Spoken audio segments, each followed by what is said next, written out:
Hello everyone, today we will learn about another case. The case of Kristine Larson. Love is a wonderful feeling about which books are written, music is created, and films are made. However, if it is the twisted love of a sick person, it can ruin many lives. The treachery of some villains goes beyond all boundaries. A criminal can hide so effectively that, until the very last moment, it remains unclear whether he is crying sincerely in grief or shedding crocodile tears while enjoying his bloody triumph. The incident we will discuss today occurred in St. Paul Park, Minnesota, USA, just half an hour's drive from Minneapolis. Here, a close-knit local community of about 5,000 people transformed their town into a beautiful, shining paradise for the holidays, with every decorated house radiating warmth and comfort. It was in this town that the couple Doug Larson and Deborah Tilson lived. On February 24, 1988, their daughter Kristine was born, becoming the youngest of their 4 children. Notably, they had taken a significant break before her birth. The older siblings helped their parents care for Kristine. From the very beginning, she stood out among the other children due to her energy and mobility. Kristine was always like this and maintained her zest for life until her last breath. In 2004, at the age of 16, she began dating a boy named Zachary Otis Matthews. Their relationship was going well, and by 2006 they had a son named Darian. Kristine and Zachary moved in with her parents during her pregnancy to receive support from her mother and loved ones. She spent nearly all her free time in the Larson household, and they grew very close. For Kristine, her son became everything. She centered her life around motherhood and household chores. Although Zachary initially seemed like a loving and caring father, after a few months of living together, they both realized they wanted more independence and moved out from Kristine's parents' home. Zachary grew up in a troubled family with an alcoholic father who regularly abused him both physically and emotionally. Nevertheless, his difficult childhood did not make him angry. Instead, he was determined to build healthy relationships and raise normal children, viewing his parents as an example of what he did not want to repeat. Kristine never used illegal substances and did not like alcohol or noisy parties. She avoided dubious company and anything associated with crime. Prior to giving birth, she focused entirely on motherhood but also thought ahead, not wanting to depend on her parents financially. She aimed to explore various fields in order to identify the most promising direction for her career.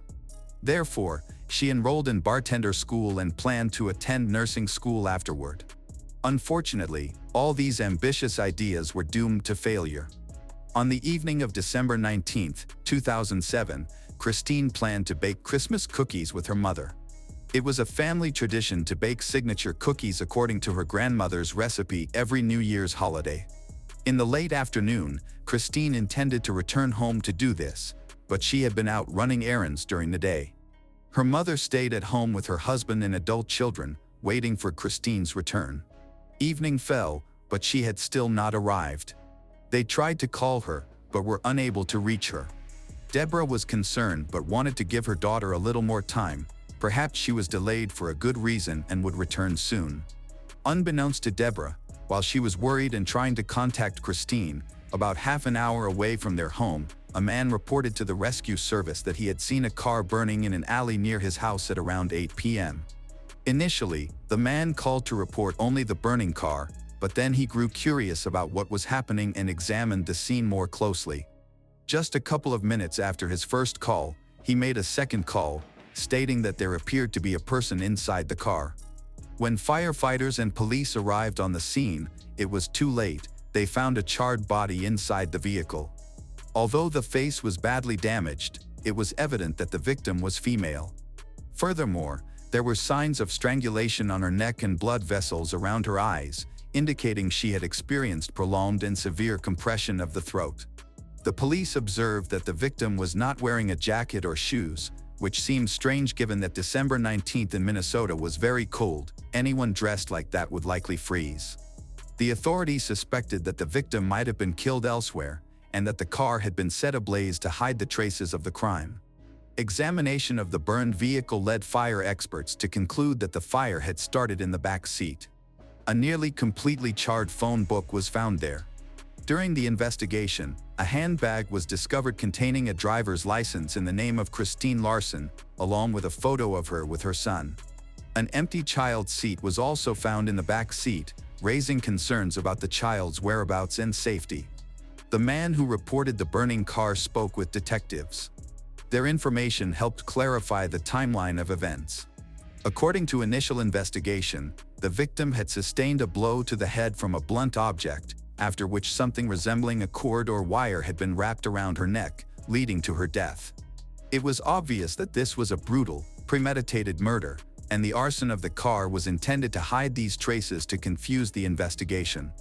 Meanwhile, the family of Kristine was still at home, perplexed. Why hadn't Kristine returned?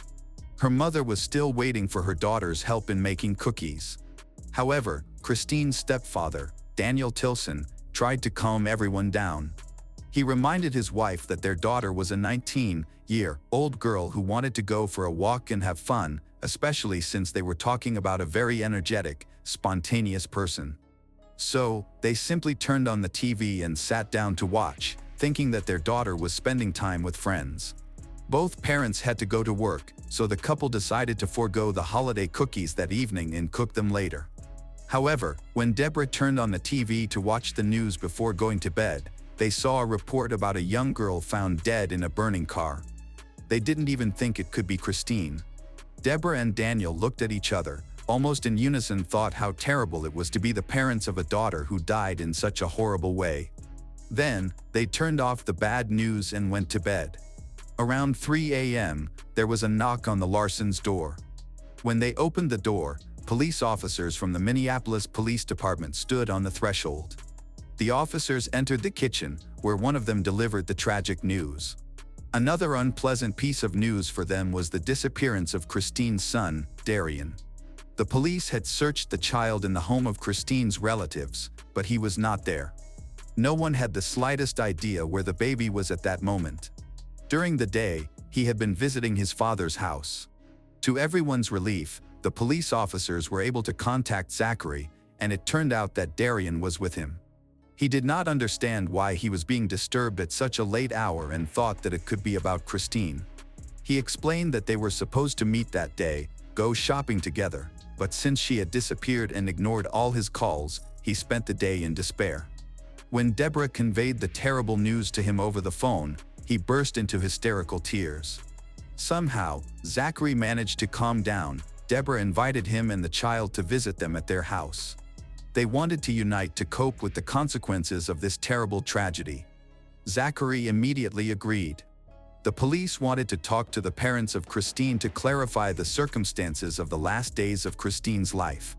They provided valuable information, revealing that Kristine and Zachary had broken up 2 months before these events. Although they maintained warm relations for the sake of their child and continued to communicate as friends, they did not live together. Kristine's parents still considered Zachary part of the family. Firstly, he was the father of their grandson and wanted to play a full role in the child's life. Secondly, he had not given up hope of rekindling his relationship with Kristine. They said that the young parents had lived in the family home for quite some time before deciding to move to St. Paul. They rented an apartment located about 15 minutes away by car. However, after the move, the parents began to notice that Kristine was not very happy with her family life. Zachary was drawn to parties and entertainment, which did not align with what the young mother had expected. Despite her modern and active outlook on life, Kristine now wanted a home that offered an atmosphere of peace and quiet to focus on her child. She didn't like that her boyfriend viewed everything differently. He wasn't on the same page with her and was often leaving her to care for the child alone. After a couple of months, Kristine decided to break up with him and return to her family home. Back to the case, according to Deborah, the last time she saw her daughter was around 1 p.m. on that fateful day, December 19th. Kristine had plans until the evening. First, she was going to give her friend a ride to the gas station and then meet Zachary to go for a walk and pick up Darian. This was valuable information for the police, who immediately went to the gas station where Kristine was supposed to meet her friend to fill up the car. The CCTV footage was confiscated, revealing Kristine entering the store and even joking with the seller before meeting her friend.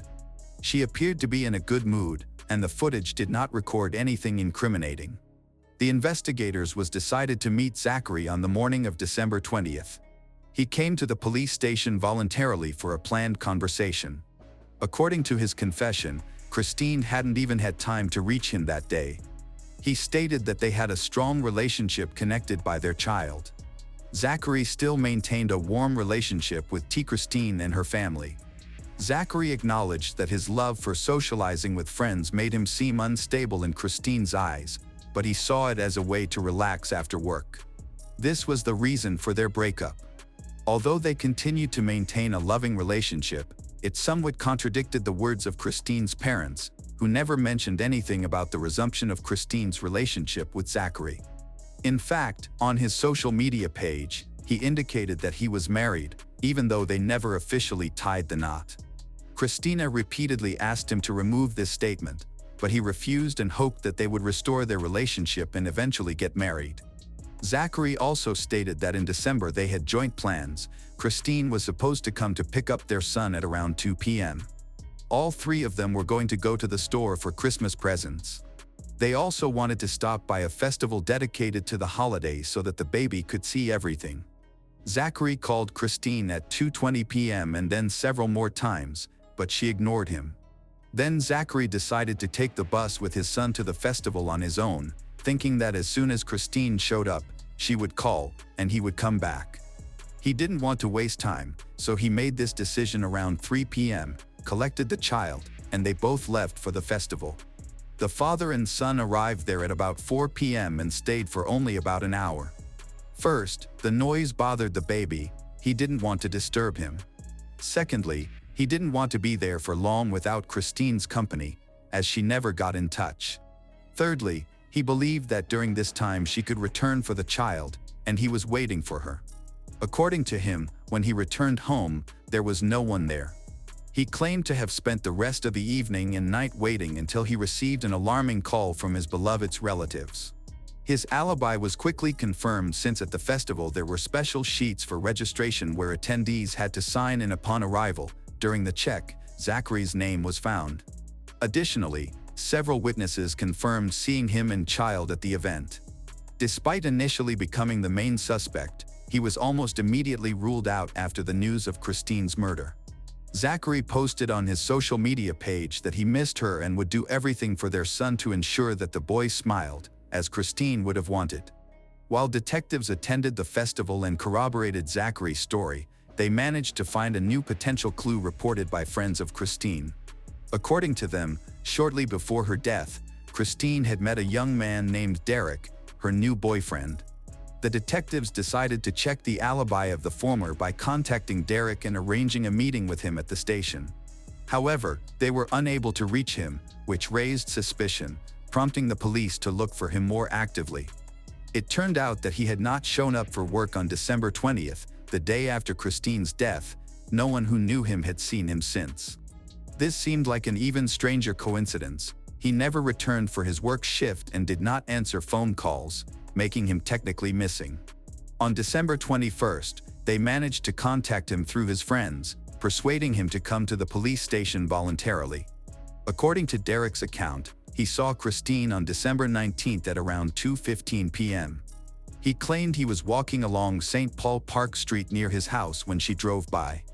His apartment was located just a few minutes' walk from Zachary's. According to the reconstructed timeline, she was heading to her former partner's place to pick up her child.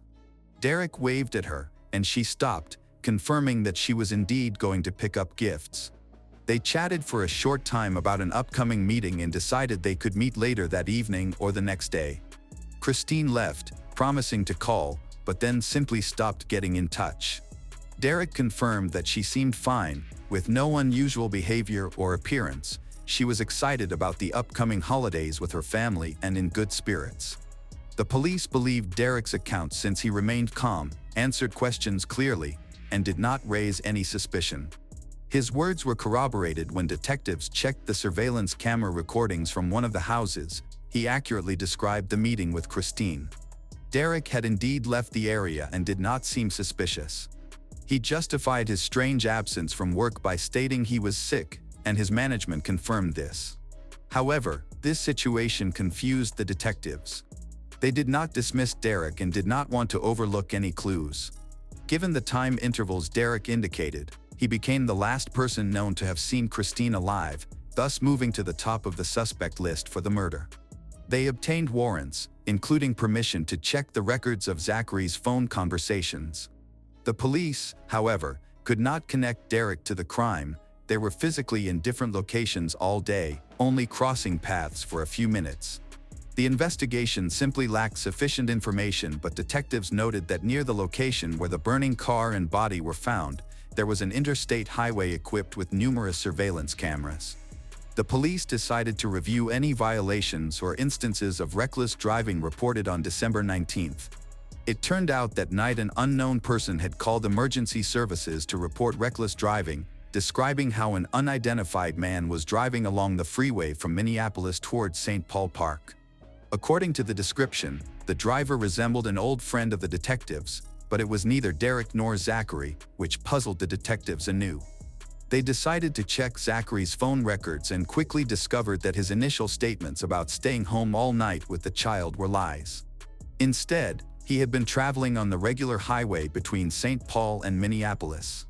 The police knew that, at that time, Zachary was staying with the victim's parents at their invitation, which provided them with a good opportunity to search his apartment without his presence. The first thing that attracted the detectives' attention was the numerous telephone books that Zachary kept in his home for some reason. They were identical to the one found in the back seat of the burnt-out car. Few people kept these books in such quantities, and the coincidence seemed strange. In addition, traces resembling blood spatters were found on the walls in the hallway. A luminol test confirmed that it was indeed blood. Even more stains were found when they checked the bedroom. On Zachary's mattress, there were spatters. The entire apartment was subjected to this test, revealing many places where there were suspicious blood stains. However, the most interesting item was a 4-page letter that was obviously addressed to Kristine but was never given to her. In it, he expressed how much he missed his relationship with her and wanted her back. This was fundamentally contrary to Zachary's initial claims that they were planning to move in together. He even stated that he supported Kristine and was glad she had a boyfriend. This was an obvious lie. He suffered during the separation, which could have made him jealous when he found out about Deke. In fact, he wanted her back from the very beginning. The relationship between them was not straightforward. They often argued and quarreled. Sometimes this even led to calls to the police from neighbors, although it never escalated to violence. Kristine's parents were aware of the heated arguments but did not think Zachary could be dangerous. The next discovery was a pair of boots found in Zachary's closet. They were similar in description to those belonging to Kristine. Interestingly, one of them was missing a lace. The detective speculated that the criminal could have used this lace to strangle her. While the detectives were waiting for the results of DNA tests, they contacted the relatives of Kristine because they thought it was important to keep them informed of their findings. It was possible that Larson family was in mortal danger, living under the same roof as the suspect. When the police informed Daniel and Deborah about this, Zachary was just a few meters away from them, through the wall in his room. It was a difficult situation for the parents of Kristine, but they decided to help the police. After this call, they approached him and said that the police wanted to talk again. They demonstrated all possible restraint and composure to avoid revealing the true purpose of their encounter. Upon receiving this news, Zachary was visibly upset. He expressed that he really wanted the investigation to be concluded and for the criminal to be found. Within an hour, he left and headed to the police station. From the very beginning, it was clear that they did not intend to treat him as a witness. Zachary ended up in the interrogation room, where the police were quite harsh with him. He kept insisting on his version of events, repeating over and over that he attended the festival and was with Darian. But the investigators told him they were aware of his lies and wanted to hear the truth. According to the detectives, they invited him in for questioning because they had discovered that his story was partly fictional. They didn't reveal all their evidence in the hope that the suspect would implicate himself with contradictory excuses. This went on for about 3 hours. When it became clear that their tactics were useless, they produced the letter they found in the apartment. They decided to try to appeal to his emotions, as he in the letter expressed how much he loved her. Contradictions were found in his story. He started making excuses again but seemed increasingly less confident. Eventually, under pressure, Zachary decided to tell a new story. However, it was not at all what the investigators expected to hear. According to Zachary, he went to the store shortly before 2 p.m., hoping to return before his beloved arrived.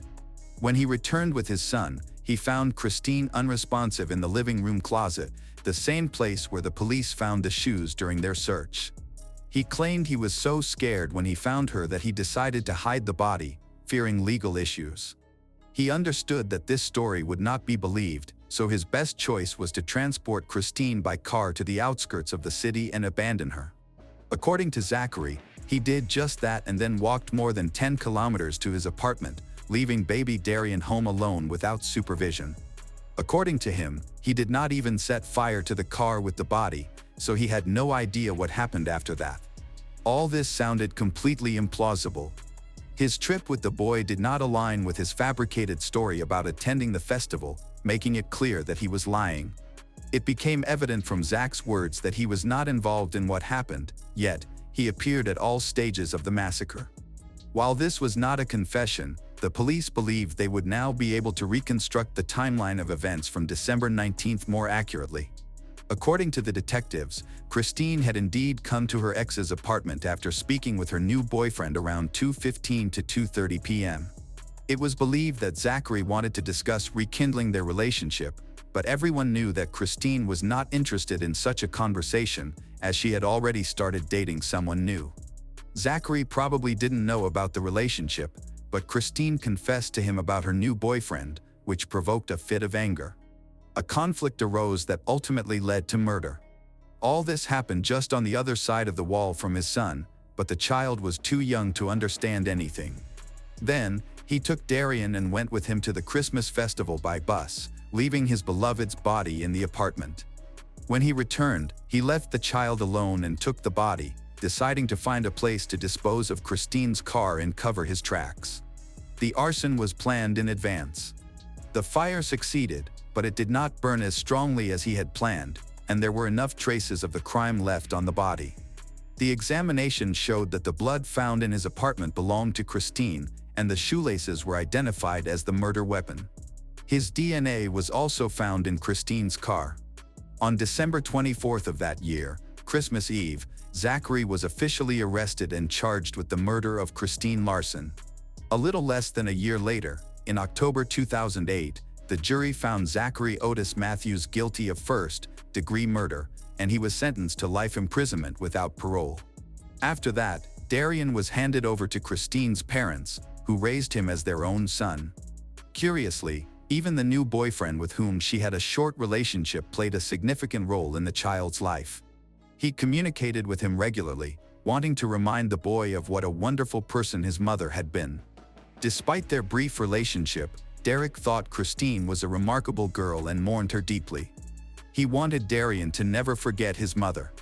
Zachary remains behind bars and has never admitted guilt in Kristine's murder, insisting that he was framed.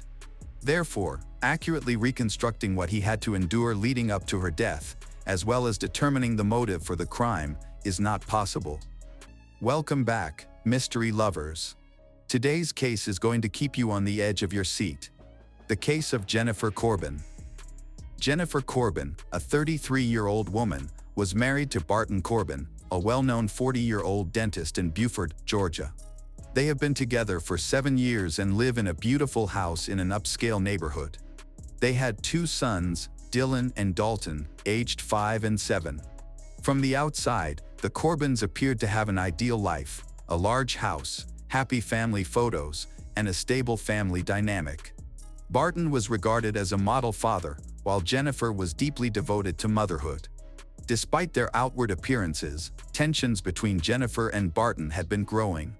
Jennifer, who had been a free-spirited woman in her younger years, transformed into a dedicated wife and mother after getting married and having her first child.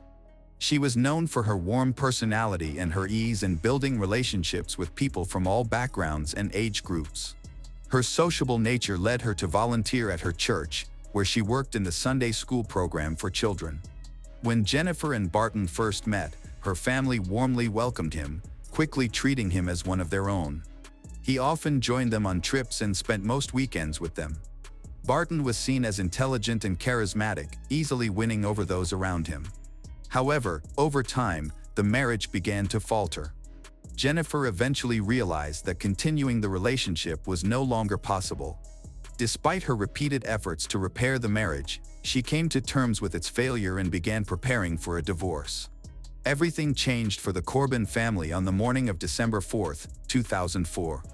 Their eldest son, Dalton, woke up to find the house unusually quiet.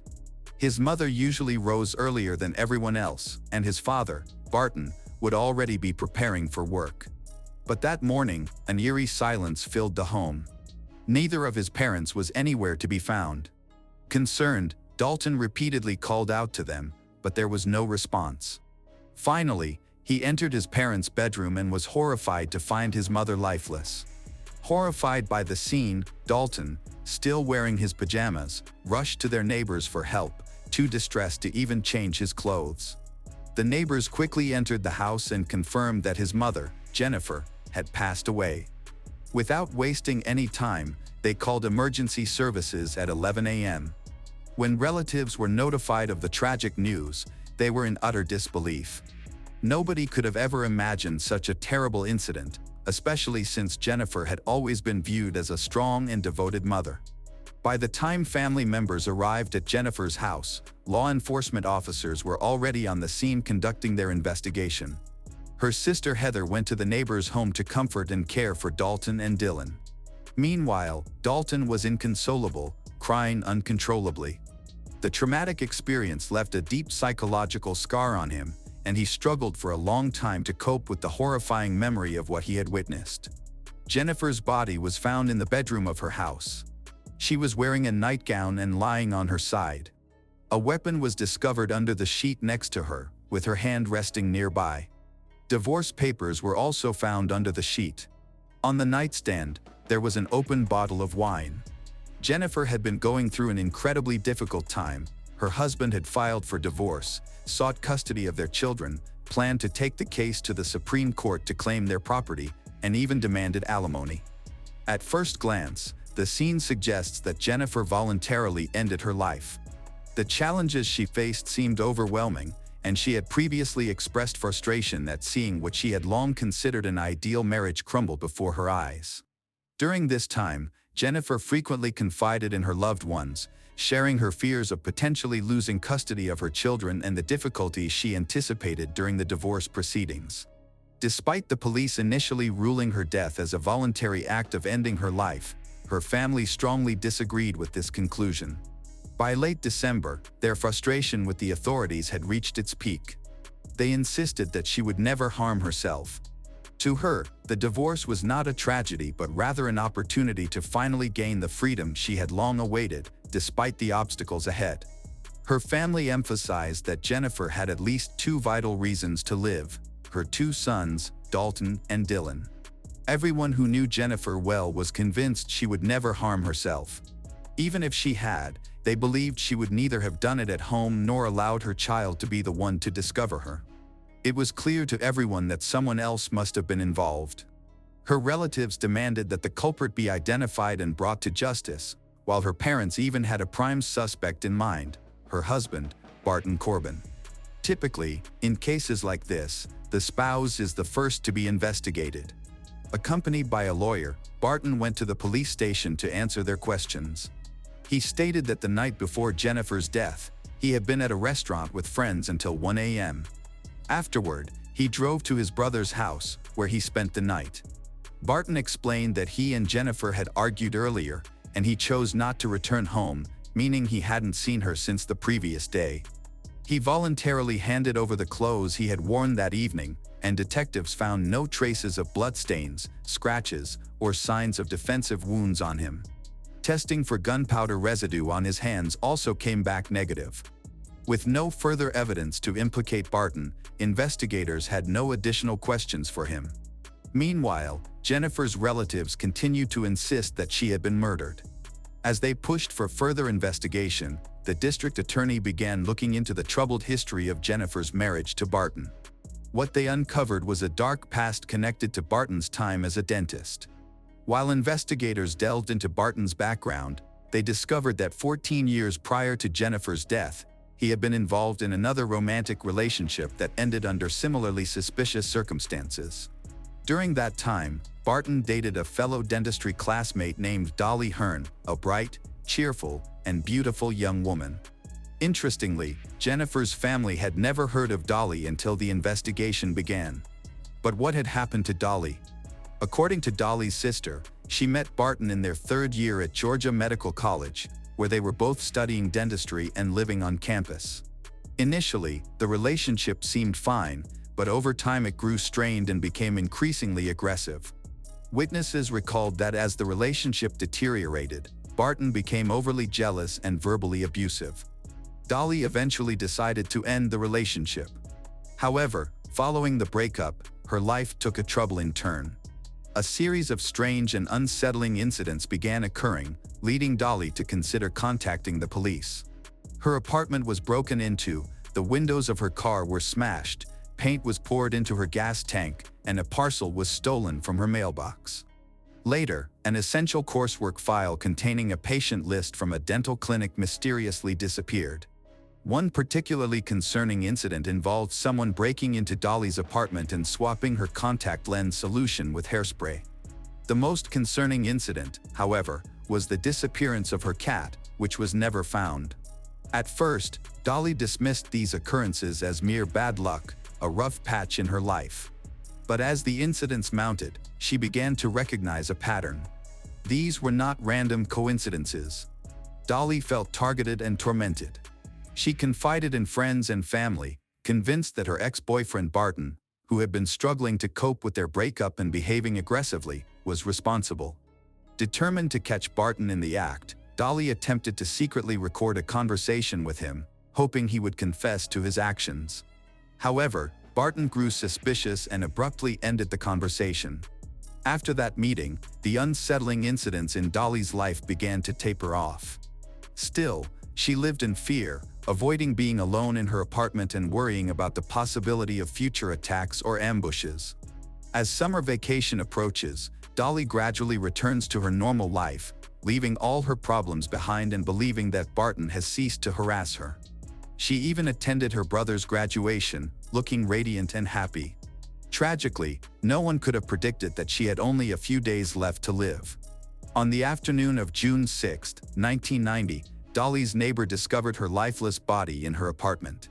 She died from a single weapon wound to the head. A weapon was found on her lap as she sat cross-legged. The weapon wound on the right side of her head led detectives to conclude that she had voluntarily ended her life. Similar to Jennifer's case years later, Dolly's death was quickly ruled as the end of her life. Unfortunately, due to the lack of investigative rigor in the 1990s, such cases were often inadequately examined. The presence of the weapon and the fundamental circumstances surrounding her death were accepted at face value, and the case was closed without additional investigation. Dolly's family, like Jennifer's relatives, is convinced that Dolly could not have voluntarily ended her life. They found it difficult to accept that such a bright, beautiful, and cheerful young woman, full of potential and showing no signs of depression, would voluntarily end her life. Both her mother and sister insisted that Barton should be investigated, especially because there had been a difficult breakup shortly before the tragedy, and his behavior had been suspicious. Although Barton was interrogated in the 1990s in connection with these suspicions, the authorities were unable to find concrete evidence linking him to a crime. Barton denied any involvement, and the investigation was eventually dropped, concluding that Dolly had voluntarily ended her life. Nonetheless, the case was never officially closed, thanks to Dolly's family's determination to seek justice. Her relatives tirelessly urged law enforcement to fully resolve the case. Even independent experts hired by the family concluded that Dolly's death was likely a voluntary act to end her life. Her mother, however, refused to believe that there was any good reason for her daughter to do so. Her mother maintained that Dolly had lived in fear of Barton during her final months and held him solely responsible for her death. Barton was described by his peers as intelligent and highly perceptive. His mind and ability to manipulate others often complicated matters. However, not everyone was deceived by him. For instance, one of Dolly's classmates believed her fears about Barton and repeatedly urged her to take precautions. Following this advice, Dolly decided to purchase a weapon for self-defense. Despite her financial difficulties, her father came to her aid, lending her a weapon and warning her that if she did not confront Barton, her life would be in danger. Tragically, his warning proved true. However, there was no evidence to implicate Barton in Dolly's death. Her case remained unsolved for 14 years, until the death of Jennifer. The circumstances of Jennifer's death, including the weapon used and the staged nature of the scene, bore striking similarities to Dolly's case. Upon further investigation, authorities reopened Dolly's case and re-examined both incidents. They had no substance abuse, no criminal activity or negative influences, and no apparent reason for them to voluntarily end their lives. The only connection between them was Barton. The case files were retrieved from archives, allowing investigators to revisit the materials with a fresh perspective and advanced forensic techniques. Crime scene photos from 1990 were handed over to a blood spatter expert, who enlarged the images and identified 3 distinct marks that suggested the body had been moved after the attack. This raises doubts because it is very rare for a woman to die from self-inflicted injuries to the back of the head, an unusual method that requires an arm position which is difficult to achieve naturally. Furthermore, neither case included a suicide note. Would Jennifer truly have voluntarily ended her life without leaving a goodbye note for her children behind? The circumstances increasingly appeared staged. Investigators then initiated wiretapping of Barton's phone. When a friend called Barton and informed him that the investigation into Dolly's case had been reopened, he reacted angrily by calling his ex-girlfriend and making an abusive phone call. According to those who knew him, his disrespect for women was not uncommon. At the same time, he was always skillful at concealing his true behavior and attitude. Thanks to wiretapping, the authorities were finally able to uncover the truth about his real character. Jennifer's relatives, upon learning about Dolly's case, felt compelled to meet her family. They discovered many similarities, particularly a shared goal of holding Barton accountable and ensuring his imprisonment. What shocked Jennifer's family the most was that Barton had never mentioned the tragic story of Dolly. 6 years after that incident, he went on to marry Jennifer. Had Jennifer known about these unsettling details, she would never have pursued a relationship with him. Both families were stunned and questioned why the authorities had overlooked these connections for so long. Even 7-year-old Dalton, who found his mother's body, told detectives during their first conversation that he believed his father was responsible for her death. Those who knew Barton were well aware of his explosive temper. Jennifer's family recalled that, for years, he frequently had angry outbursts, often directed at her or their sons. Toward the end of their time together, arguments became a daily occurrence. Shortly before her death, Jennifer confided in her mother that she no longer loved Barton and was staying in the marriage solely for the sake of their children. However, she has recently realized that Barton's presence was not benefiting their children. According to her family, the turning point occurred on Thanksgiving in 2004. During the holiday, Barton suddenly declared that they needed to leave. Not wanting to provoke an argument, Jennifer gathered their sons and left with him. That evening, she called her sister and revealed that Barton had attacked her in the car, in front of their sons. The following Monday, Barton filed for divorce. He demanded ownership of the house, custody of the children, and alimony. 2 days later, Jennifer caught him going through her purse. He stole her personal diary and cell phone before leaving the house, running over her foot with his car as he drove away. Nevertheless, she did not report him to the police. At this point, Jennifer began fearing for her safety. Only 3 days later, she was found dead. Her family was shocked by Barton's reaction to the news of her death. He showed no emotion, no sadness or shock. His cold demeanor immediately raised suspicions among investigators. While his reaction suggested guilt, it was not enough evidence to charge him. Prosecutors required concrete evidence connecting Barton to the weapon discovered near Jennifer's body. Upon investigation, they discovered that the weapon was a rare, older Smith & Wesson model. Its serial number was traced back to a dealer in Alabama, who had sold it in 1957. This discovery provided investigators with an important lead. They learned that Barton had a close friend in Alabama named Richard Wilson, a weapon collector with a particular interest in rare models. Richard and Barton had been friends since their college days. Investigators decided to interview Richard on December 15, 2004. During the interview, he stated that he had only vaguely heard about Jennifer's death and knew none of the details. He claimed that Barton had merely mentioned his wife's death without offering any specifics. He also denied knowing anything about firearms related to the incident. Unfortunately, the encounter did not provide investigators with any useful information. The police then shifted their approach and decided to track the geolocation of Barton's mobile phone. Barton claimed that on the night of his wife's murder, he had been out of town with friends and had later stayed at his brother's house, returning only the following morning. He insisted that his wife and children were alone at home that night. However, the estimated time of Jennifer's death was around 2 a.m. Phone records revealed that Barton's mobile phone was near the house at the time of her death. This revelation destroyed Barton's alibi and significantly heightened suspicions, marking his first major misstep in the investigation. Based on data from local cell towers, Barton had arrived at Jennifer's house at approximately 1 a.m. and left at around 2 a.m., aligning precisely with the time of Jennifer's murder. A neighbor also reported seeing a car resembling Barton's near the house that night. Furthermore, the trajectory of the bullet and the path it entered Jennifer's head did not match the angle or location consistent with her self-harm. Blood samples from her face also showed a nearly 180-degree change in the direction of flow, contrary to what would normally be expected in a case of self-harm. A detailed forensic analysis of the bullet trajectory and gunshot residue further revealed that it would have been physically impossible for Jennifer to have held the weapon in such a manner to attack herself. Strangely, no fingerprints, neither hers nor anyone else's, were found on the weapon. This strongly suggests that the weapon was wiped clean after use. If Jennifer had died instantly, the question arose, who could have done this? Being a dentist, Barton would have had access to latex gloves, which he could have used to handle the weapon without leaving fingerprints. Another critical piece of evidence was the absence of gunpowder residue on Jennifer's hands. If she had attacked herself at such close range, gunpowder traces would have been unavoidable. Additionally, the mortal wound killed her instantly, causing her body to go limp.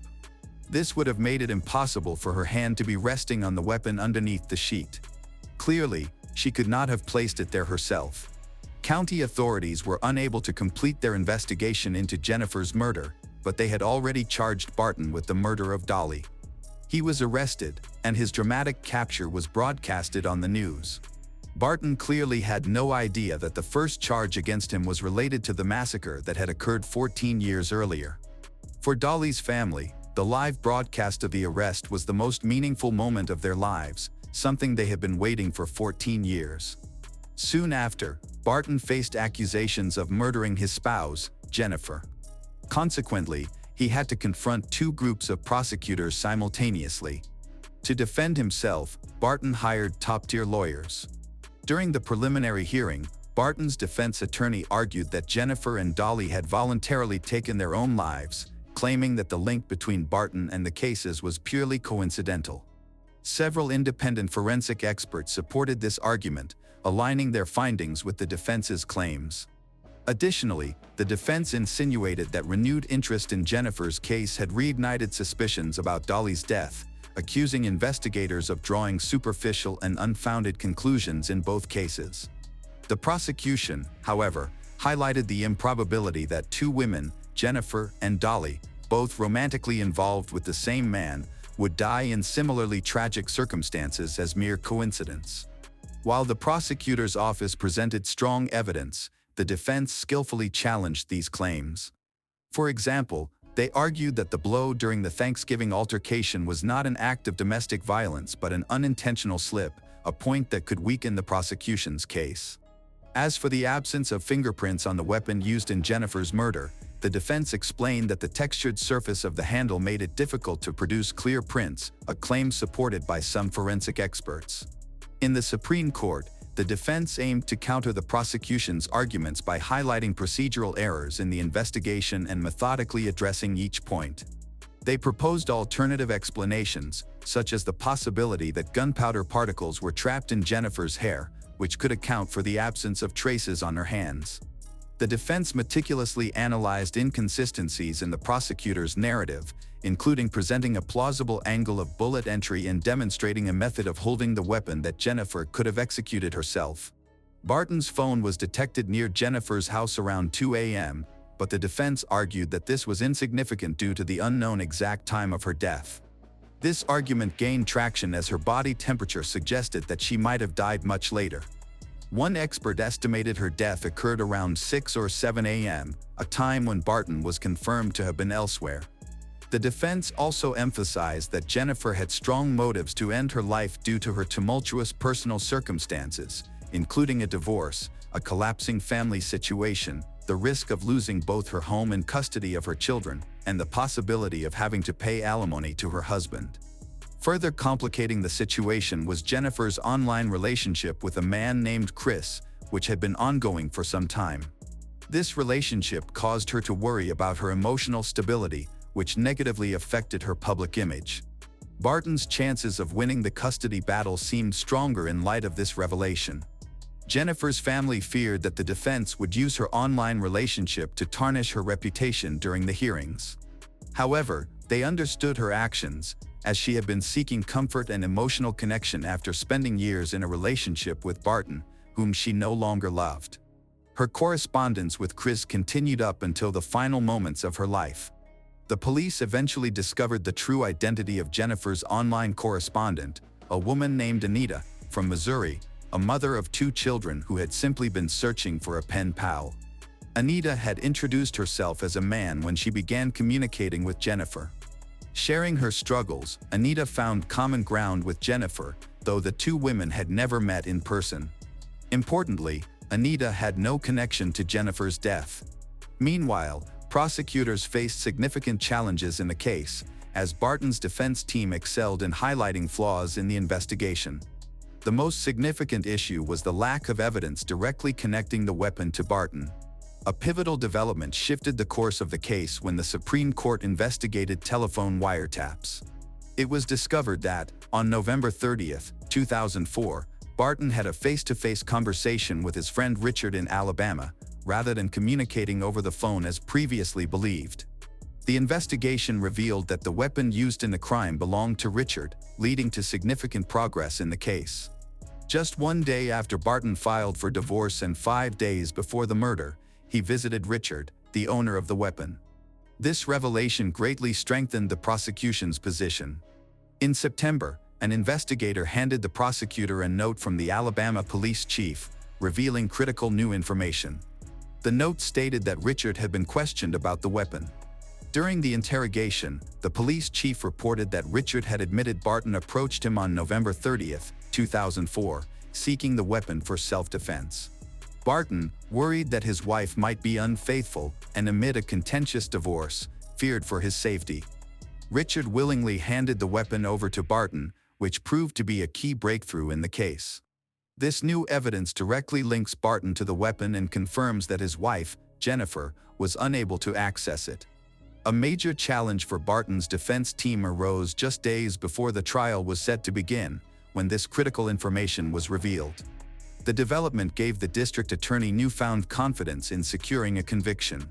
The prosecutor approached Barton's lawyers with a final offer: if Barton confessed to the murders, he could avoid capital punishment and instead face life imprisonment with the possibility of parole. This was an important consideration, as both Dolly's and Jennifer's cases carried the potential for the death penalty. After discussions among authorities across various counties, a deal was negotiated. Barton would receive life imprisonment with parole eligibility if he admitted his guilt. Barton's attorneys presented the offer to him, and after careful deliberation, an agreement was made. On Friday, September 15, 2006, Barton appeared in court.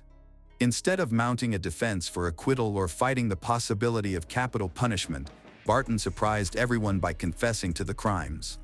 Faced with the overwhelming evidence amassed by the prosecutor's office, Barton understood that his chances of winning a jury trial were slim. He made the choice to confess, likely motivated by the desire to avoid the risk of execution and to secure a chance at life in prison. Ultimately, Barton weighed his options and made his decision. His confession was a shocking revelation for Dolly's family, who had long since lost hope of receiving such news. Despite their initial disbelief, it became widely believed that Barton was responsible for the deaths of Jennifer and Dolly. The defense argued that Barton's actions were driven by a desire to spare his children the pain of losing another loved one. However, many viewed this assertion as hypocritical and unconvincing.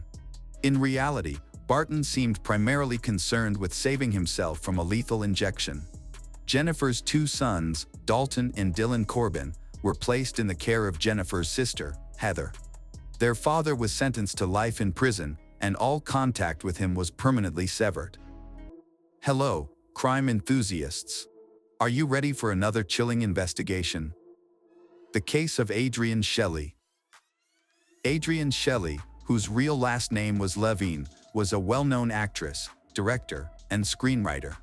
She was born on June 24, 1966, in Queens, New York, USA. From a very young age, she displayed a natural talent for acting. Her parents noticed her abilities early on and supported her by enrolling her in various theater programs and acting classes. By the age of 10, Adrienne began attending one of the most prestigious art centers, where many notable actors, including Robert Downey Jr. and Natalie Portman, had studied. It was there that Adrienne discovered her passion for performing. At the age of 11, she landed her first major role as the lead character in a musical, an experience she later described as the beginning of her journey toward success. Despite increasingly love acting, she is still a normal teenager, likes to spend time with friends and easily make friends thanks to her outward personality. At the age of 12, Adrienne faced a devastating loss when her father, Sheldon, suddenly passed away. To honor his memory, she chose Shelley as her stage name, preserving his name in her work. Her father had been her strongest supporter, much more so than her mother. After his death, her mother attempted to steer her in a different direction, suggesting she pursue a more traditional academic path at university. She also encouraged Adrienne to consider the film industry but warned that acting was a highly competitive and overcrowded field, where success could be elusive. Her mother believed it might be wiser to pursue a simpler and more secure profession. However, Adrienne was determined and steadfast in her aspirations. She confidently pursued her passion, enrolling at Boston University to study film production with a focus on directing. Although most sources indicate she didn't complete her university degree, the knowledge and experience she gained there proved vital to her future success. What truly propelled her forward was her persistence and strong self-belief. At the age of 18, Adrienne left the family's house and moved to live in an apartment with 3 other girls from her university. Adrienne and her friends all aspired to become actresses, but success for them was initially limited to auditioning and encountering rejections. The film industry was highly competitive, and securing roles proved difficult. Despite these challenges, Adrienne remained determined to establish herself in cinema. She spent her free time taking small roles as an extra in films, which was enough to cover her living expenses. In 1989, a turning point came when she met film director Hal Hartley. He offered her the lead role in The Unbelievable Truth, marking the official start of her acting career.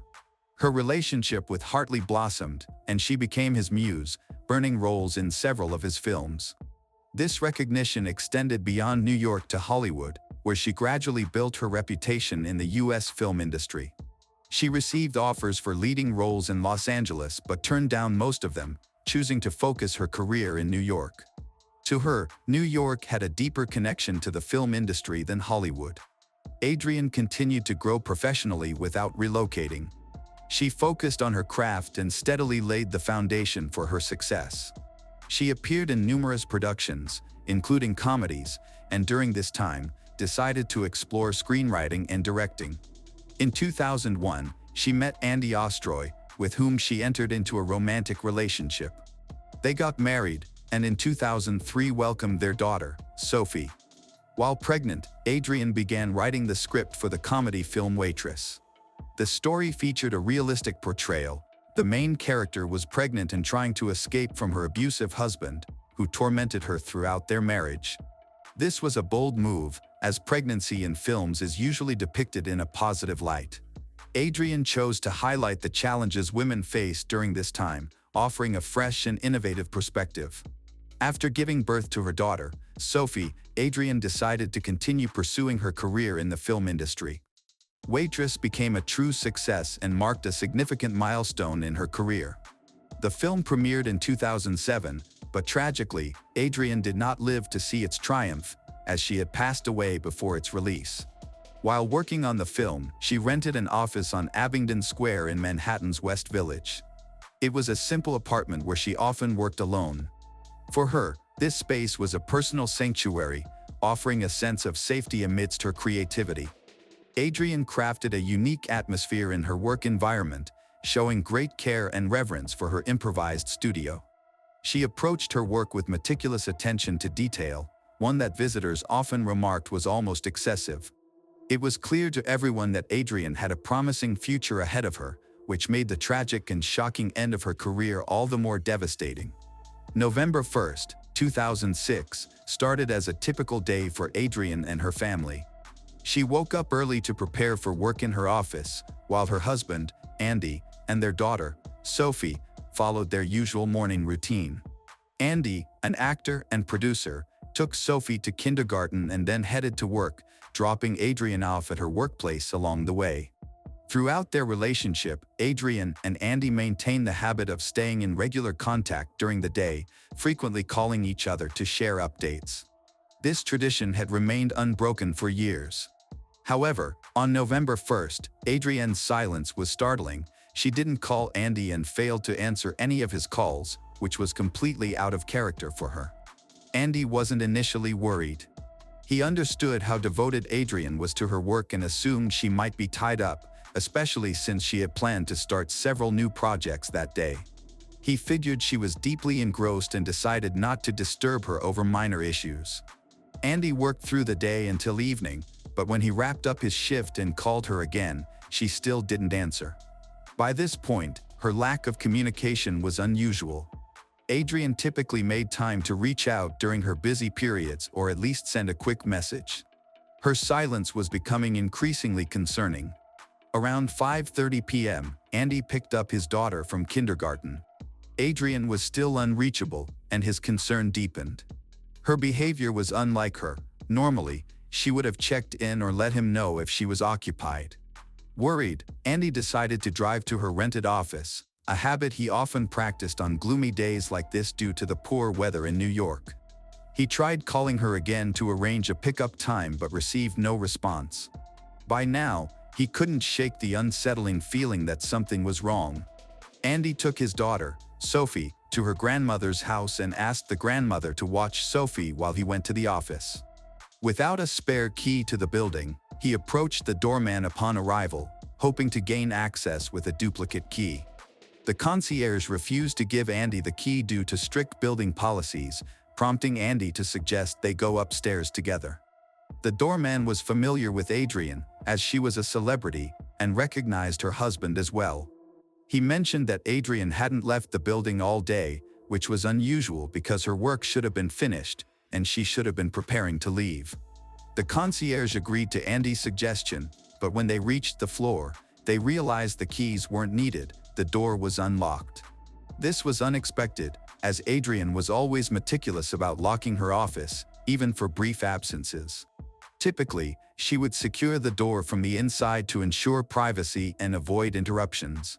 Once inside the studio, Andy immediately noticed Adrienne's clothes and shoes in their usual place, a designated spot reserved for them. This indicated that she was likely still inside. He began calling her name as he moved through the rooms. In the kitchen, bags of food remained untouched. In the bedroom, the bed was partially disheveled, with its sheet torn off, yet there was no sign of Adrienne. When he entered the bathroom, he was horrified to discover the lifeless body of her. She was hanging from a sheet tied to the shower rod. Shocked and panicked, Andy screamed and immediately tried to lower his wife's body in an attempt to save her. The building's caretaker, who was nearby, heard the commotion and immediately called police and emergency services, sensing the gravity of the situation. Upon their arrival, officers found Andy in tears, overwhelmed by grief and unable to compose himself for some time. Investigators initially concluded that Adrienne, a successful actress and director, had ended her life. However, Andy adamantly rejected this conclusion, refusing to believe it. He insisted that his wife did not suffer from depression, mental illness, or addiction. There were no signs, not even the slightest indication, that could suggest she would voluntarily end her own life. On the contrary, Adrienne appeared to be thriving at this point in her life. Her career was on an upward trajectory, with each new production surpassing the last. She had a loving relationship with Andy and a deep bond with their young daughter, Sophie, whom she cherished. From Andy's perspective, Adrienne would never willingly leave her daughter behind, especially given her own experience of losing her father at age 12 and understanding the profound pain such a loss could inflict on a child. Despite Andy's assertions, law enforcement maintained that depression could often be hidden, with symptoms that weren't necessarily tied to struggles in one's family or personal life. They explained that individuals could appear outwardly fine, even happy, while quietly battling unseen difficulties until the very end. Throughout this time, Andy refused to back down. He tirelessly urged law enforcement to conduct a more thorough investigation, steadfastly believing that Adrienne had been murdered. He committed himself to proving this, despite the daunting challenges ahead. The autopsy revealed that Adrienne's death was caused by a sheet tied around her neck, but Andy doubled down on his efforts, insisting the case be treated as a homicide. To substantiate such claims, however, concrete evidence was necessary. The scene showed no signs of blood, struggle, or any obvious clues suggesting the presence of an intruder on the day of Adrienne's death. However, some unusual details came to light. Would someone who was about to end their life go shopping and behave as though they had plans for the following day? Upon closer examination of the crime scene, investigators discovered a suspicious clue, a faint shoe print on the toilet lid. This led them to suspect that it might have been left by an unknown person. It is possible that the attacker, or possibly Adrienne herself, stood on the toilet lid to reach the shower curtain rod and tie the sheet. Andy immediately recognized the shoe print on the toilet lid as evidence of a criminal presence. He explained to investigators that Adrienne kept her office very clean.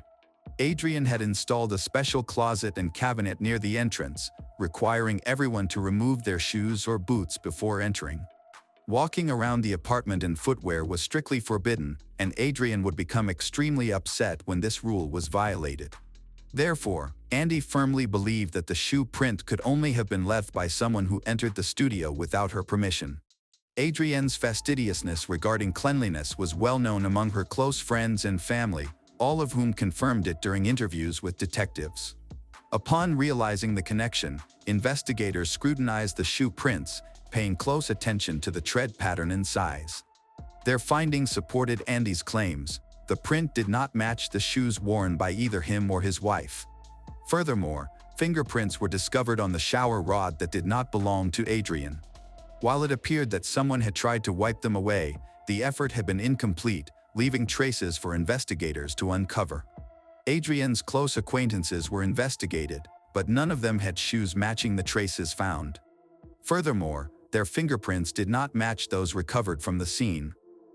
Analysis of the residue on the toilet lid revealed it was chalk or a similar type of dust, typically uncommon in homes or offices without ongoing repairs. Detectives speculated that the traces might belong to someone employed in the construction or renovation industry. Initially, they theorized that Adrienne might have scheduled a repair appointment for that day. However, there was no evidence or information to support this theory. Adrienne would have informed her husband if she had made such arrangements. In reality, everything in the studio was in perfect condition. She had no need for the services of a contractor. Detectives investigating the case remembered a remarkable detail. When Adrienne was found dead in her studio, someone reported hearing noises that sounded like hammers and drills.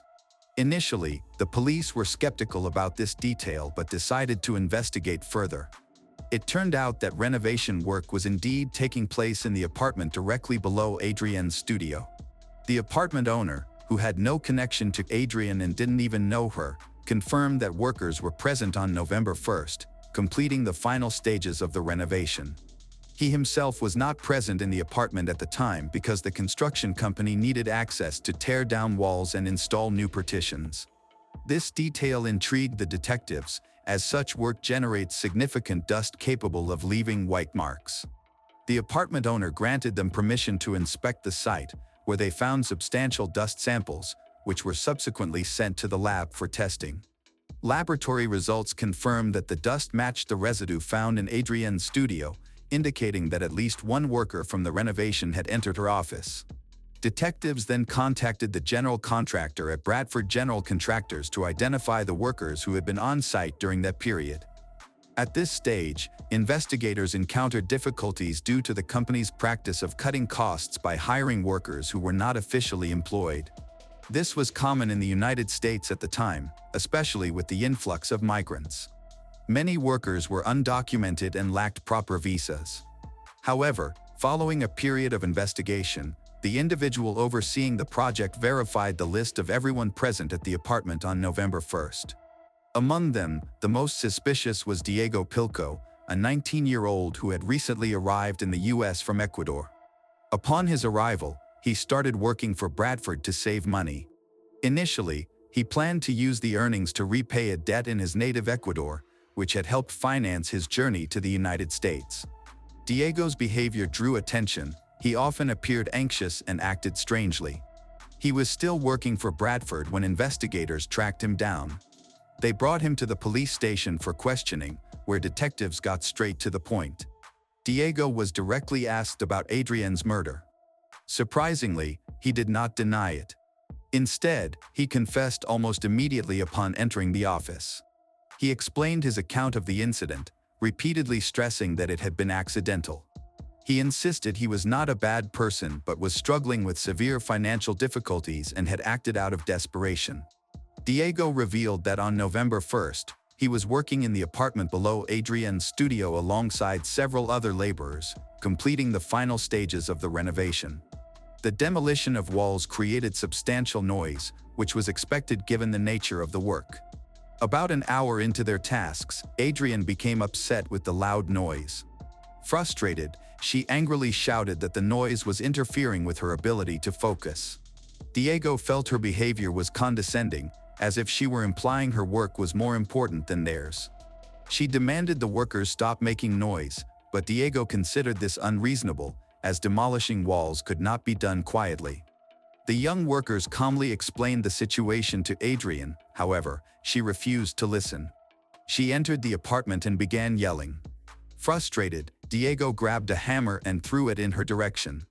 Miraculously, she dodged the tool. She then started shouting even louder and threatened to call the police. With that, she left the apartment and headed upstairs. Worried about the possible consequences of his actions and fearing deportation, Diego followed her, desperately pleading for her not to involve the authorities. Adrienne was furious and ignored his pleas. Once she arrived at her studio, Diego grabbed her sleeve, still begging her not to report him. She may have interpreted his actions as an attack and began screaming.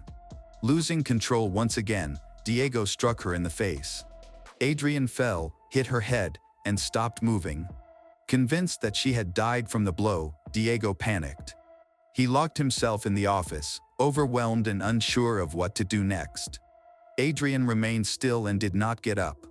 Eventually, Diego realized he had killed someone and decided to cover up the crime. He took a bed sheet and staged the scene to make it look like Adrienne had voluntarily ended her life. This was the initial version of his confession, but the police did not believe his story. One key issue they identified was the absence of dust on Adrienne's shoes. If she had indeed entered the apartment under renovation, as Diego claimed, there would have been dust on her footwear. Moreover, Adrienne's shoes were discovered neatly arranged on a specially prepared cabinet, indicating that she had deliberately taken them off. This detail contradicted Diego's claim that there had been no time for her to take off her shoes or place them there. Another significant inconsistency was the lack of witnesses to Adrienne's alleged aggression. Although Diego claimed that she had come downstairs and shouted at the workers, none of them confirmed his statement. Additionally, neighbors in nearby apartments, who were present at the time, should have heard the commotion if Adrienne had caused a scene. However, none of them reported hearing anything. Detectives uncovered another crucial detail when Andy mentioned that her wallet contained no cash, a notable discrepancy, as she normally carried cash, preferring it over credit cards. She would routinely keep at least a couple $100s on her, sometimes more for various needs.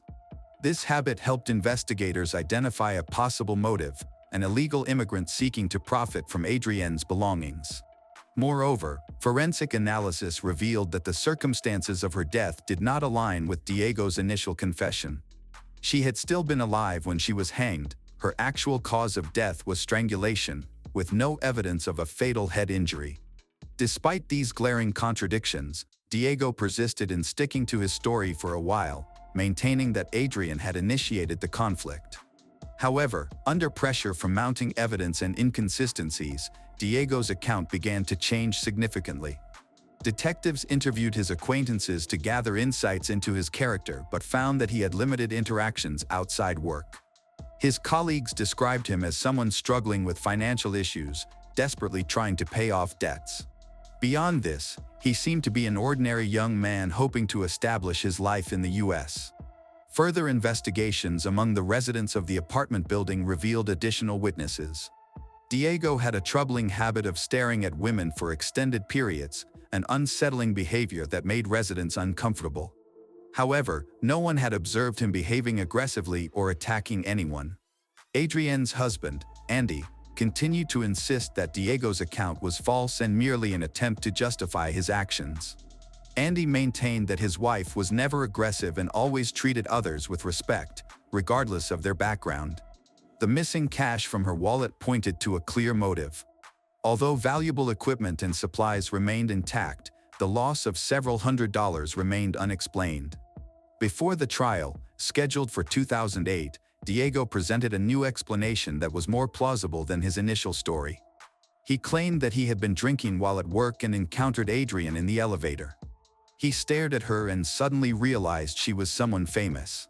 Recognizing her as an actress, he quickly assumed that she likely had money. Seeing this as an opportunity to resolve his financial problems, he believed breaking into her apartment presented a chance to profit. Pretending to head to the top floor, Diego carefully noted the apartment Adrienne entered. He spent the day observing and listening, waiting for the moment she would leave, possibly to go to the store. Later, when she returned with shopping bags, she left the door slightly ajar as her hands were full. After placing her bags down, she moved to the kitchen, likely to organize her groceries. Out of habit, she undressed and placed her clothes and shoes in the closets. Meanwhile, Diego discreetly watched her every move from the landing just outside her apartment. As the door was left partially ajar, Diego noticed the gap and spotted a bag with a wallet peeking out.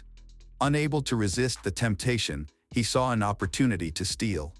Peeking inside the apartment, he confirmed Adrienne was unaware of his presence and entered. He grabbed the wallet and took the cash. As he tried to return the wallet to the bag, Adrienne unexpectedly returned and confronted him. She screamed and rushed toward the phone, presumably to call the police. Panicking, Diego chased after her and covered her mouth and nose to silence her. Within moments, Adrienne lost consciousness due to suffocation. Realizing that leaving Adrienne alive was too risky, as she had seen him and could easily identify him, he decided to stage her death to end her life. He used a bed sheet and shower curtain rod to make it look like she had voluntarily ended her life. He later admitted in court that he had stood on the toilet lid to hang her. During the trial, he apologized to Adrienne's family, whose lives had been shattered by her tragic and untimely death. Unsurprisingly, his apology was met with no forgiveness. Andy, the husband of Adrienne, was determined to ensure that the perpetrator, whom he referred to as a subhuman, would receive a life sentence. However, He was deeply shocked when the court ruled the case as manslaughter and sentenced Diego to 25 years in prison. Diego is set to be released shortly before his 45th birthday. Though Andy found the verdict profoundly unjust, he had no choice but to accept the court's decision as final. Following this tragic incident, Andy dedicated himself to honoring his wife's memory. He established a foundation in her name, providing scholarships and financial support to aspiring women filmmakers. Additionally, Andy created a film about Adrienne, recounting the difficult and heroic journey of her life. For the film's final scene, he personally met with Diego, who gave a brief interview and recounted his crimes on camera. On a quiet Saturday evening in West Hollywood, an awful incident occurred inside an apartment just a few blocks from the busy city streets. Despite the calmness, no unusual sounds, no loud arguments or cries for help, but behind that door, a disagreement escalated into a serious situation. When police and firefighters finally entered the apartment, they were stunned by what they found, even experienced officers. What really happened that night? Kurt Landma was born on December 24, 1979, in Scottsdale, Arizona, in the eastern part of Maricopa County. He was the youngest of two sons of Danny and Peggy Ma, a Chinese-American couple. Kurt Land grew up in a loving and peaceful environment. He was a deeply cherished child, especially by his maternal grandparents, Wing Doi Jimmy and Ellen Lee. With his friendly demeanor and constant smile, he had a natural charm that endeared him to everyone, making his grandparents feel incredibly fortunate to have him as their grandson. Kurt Land showed early academic potential in elementary school, but it was in high school that his passion for learning really blossomed. He was not only a talented student but also had a strong curiosity that drove him to seek knowledge beyond what was taught in classes. After regular school hours, he took advanced mathematics courses at another institution, aiming to push himself further. One day, while heading to one of these extra classes, he met a girl his age from a different school. Their brief conversation left a lasting impression. She was drawn to Kirtland's kindness and sense of humor, and he felt the same way. From that point on, they became very close. During their junior year, they both transferred to the same school in Phoenix. Soon after, she worked up the courage to confess her feelings for Kurt Land, believing he was her soulmate. She shared her deep love for him, but Kurt Land, although considerate, did not feel the same way. He viewed her more like a sister. This left she heartbroken, but eventually, she recognized the value of their friendship and chose to cherish it instead of dwelling on unrequited love. Meanwhile, Kurt Land focused even more on his studies, which led him to excel academically and stand out among his peers. In 1997, Kurt Land took a standardized school assessment test, an important exam in the U.S. used to evaluate students' reading, writing, and math skills, which is often crucial for university admissions. His score was nearly perfect, earning him the distinguished title of Presidential Scholar, an honor for the country's top students. Kurt Land was dedicated to his studies, but he also believed in leading a balanced life, which led him to compete in tennis. He frequently participated in city tournaments, many hosted at local universities, highlighting his versatility and discipline. In 1998, Kurt Land started a new chapter at Yale University, choosing to major in American Studies. As he adapted to campus life, he was assigned to a residential college and shared a room with a student named Michael. The two quickly became close friends. Michael was particularly impressed by Kurt Land's constant kindness and selflessness. He was someone who offered help without expecting anything in return. Michael's impressions were spot on. Kurt Land's calm demeanor, patience, and genuine kindness made him magnetic. He easily connected with others, not out of effort, but because it was part of his character. His fellow students at Yale quickly recognized his captivating personality, sharp intellect, and humble nature, leading them to respect and befriend him. As people got to know him better, many realized that he was a trusted confidant. Friends often turned to him for advice, and Kurt Land never let them down. He showed his appreciation not through grand declarations but through thoughtful gestures. During trips to New York City, just a couple of hours away from campus, he would often return with small gifts for those he cared about. Although he and female friend no longer lived in the same city, their friendship never faded. In one of their many conversations, she asked him why he never spoke about dating women. Deep down, she believed his silence was a kind way of sparing her feelings, but she wasn't prepared for the answer Kirtland gave. In a moment of honesty, Kirtland shared a part of himself he had kept private. He simply wasn't attracted to women. He explained that he was gay. She, surprised but open-hearted, listened carefully. Although it saddened her to think that Kirtland hadn't felt safe sharing this sooner, that conversation, free of judgment and full of trust, marked a turning point. It allowed Kirtland to embrace his identity more freely. From that day forward, he confided in she about the men he was attracted to. After graduating in 2002, Kirtland pursued another dream, traveling the world. His first destination was China, where he taught English and later took part in a cultural exchange program.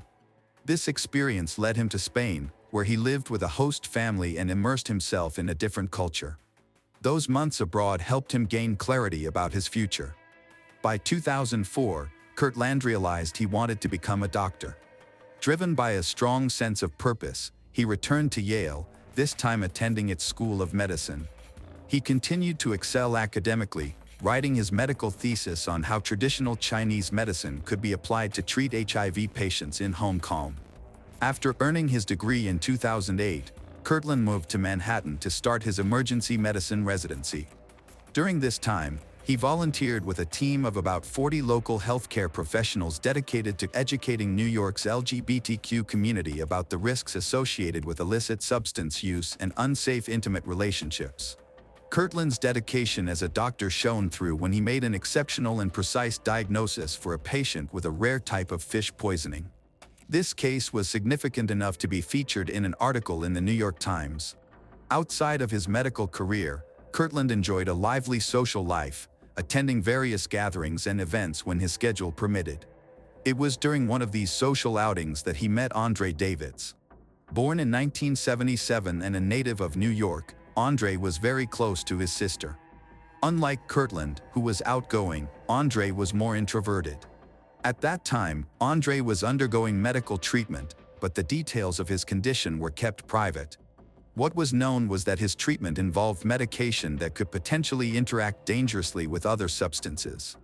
Despite their differing personalities, Kirtland and Andre quickly felt a strong attraction to each other. What began as a friendship soon blossomed into a romantic relationship. Even though Kirtland was open about many aspects of his life, he chose to keep his relationship with Andre private for a long time, even from his closest friends and family. By the time he completed his medical residency, he felt it was time to take a break from the pace of New York City. Longing to reconnect with his family, Kirtland returned to Arizona in July 2012. He temporarily moved in with his parents, Peggy and Danny. Grateful to be home again and the support of his loved ones, Kirtland shared his happiness on social media. Soon after, he began working at 2 hospitals in the Phoenix metropolitan area. Though miles apart, his bond with Andre remained strong. He also kept in touch with his friends in New York, often reuniting with them during visits, whether they came to Arizona or he traveled east. Eventually, Andre began accompanying him on these trips until, in 2013, he decided to move to Arizona permanently to be closer to Kirtland. That September, Kirtland posted a photo of the two of them together online, making their relationship public for the first time. The revelation surprised some friends, but they warmly welcomed Andre into their circle. They didn't just offer polite gestures, they genuinely tried to include him socially. However, from the outset, Andre seemed reluctant to connect. His jealousy toward Kirtland's friendships gradually became more noticeable over time. This possessiveness intensified, and he began asking Kirtland to avoid spending time with his friends. Kirtland, ever the optimist, remained calm. He didn't allow Andre's behavior to derail his own goals. He continued making plans with his friend, even organizing trips together. Rather than feel discouraged, Kirtland believed that a new environment might help their relationship. He dreamed of moving to a more open and accepting place for LGBT people, somewhere they could thrive as a couple. After giving it thoughtful consideration, California seemed like the perfect destination. He was excited by the idea and shared his vision with Andre, assuring him that they would embark on this new chapter together. Once they relocated, Kirtland began working at a hospital. Simultaneously, he looked forward to being more active in the LGBT community. California, with its vibrant culture and inclusivity, felt like the ideal place to do just that. True to his enthusiastic nature, the prospect energized him deeply. In February 2014, they rented an apartment in West Hollywood, a lively neighborhood known for its nightlife and diversity. Initially, only Andre moved in, as Kirtland had to make a trip to Japan. But upon returning to the US on March 24th, Kirtland sensed immediately that the change in scenery had done little to repair what was broken. The tensions between them still lingered. For the first time, he seriously contemplated ending the relationship. On the afternoon of Saturday, March 29, 2014, after a restless night for Andre, who had used banned substances and barely slept, Kirtland decided it was finally time to have the difficult conversation they had avoided for too long. Calmly, he expressed his dissatisfaction with where things were heading and admitted that he was considering dating other people. Andre, unprepared, unwilling to accept the possibility of separation, refused outright. He also rejected any suggestion of an open relationship, insisting on exclusivity. The conversation quickly escalated into an argument as tensions flared until both men reached for kitchen knives. What began as a verbal exchange devolved into a physical struggle. Kirtland, in a moment of regained clarity, attempted to de-escalate the situation, but Andre, overtaken by rage, did not stop. In a violent outburst, he seized the weapon and stabbed Kirtland repeatedly until he collapsed, lifeless. Panicked and unsure of what to do next, Andre called his sister and told her they had a serious fight, but he withheld the horrifying truth of what had just happened. Alarmed by her brother's unstable behavior and fearing he might harm himself, Andre's sister immediately contacted the police, sharing all the information she had. Officers were dispatched to the address she provided to conduct a check. However, when no one responded at the door, they eventually left the scene.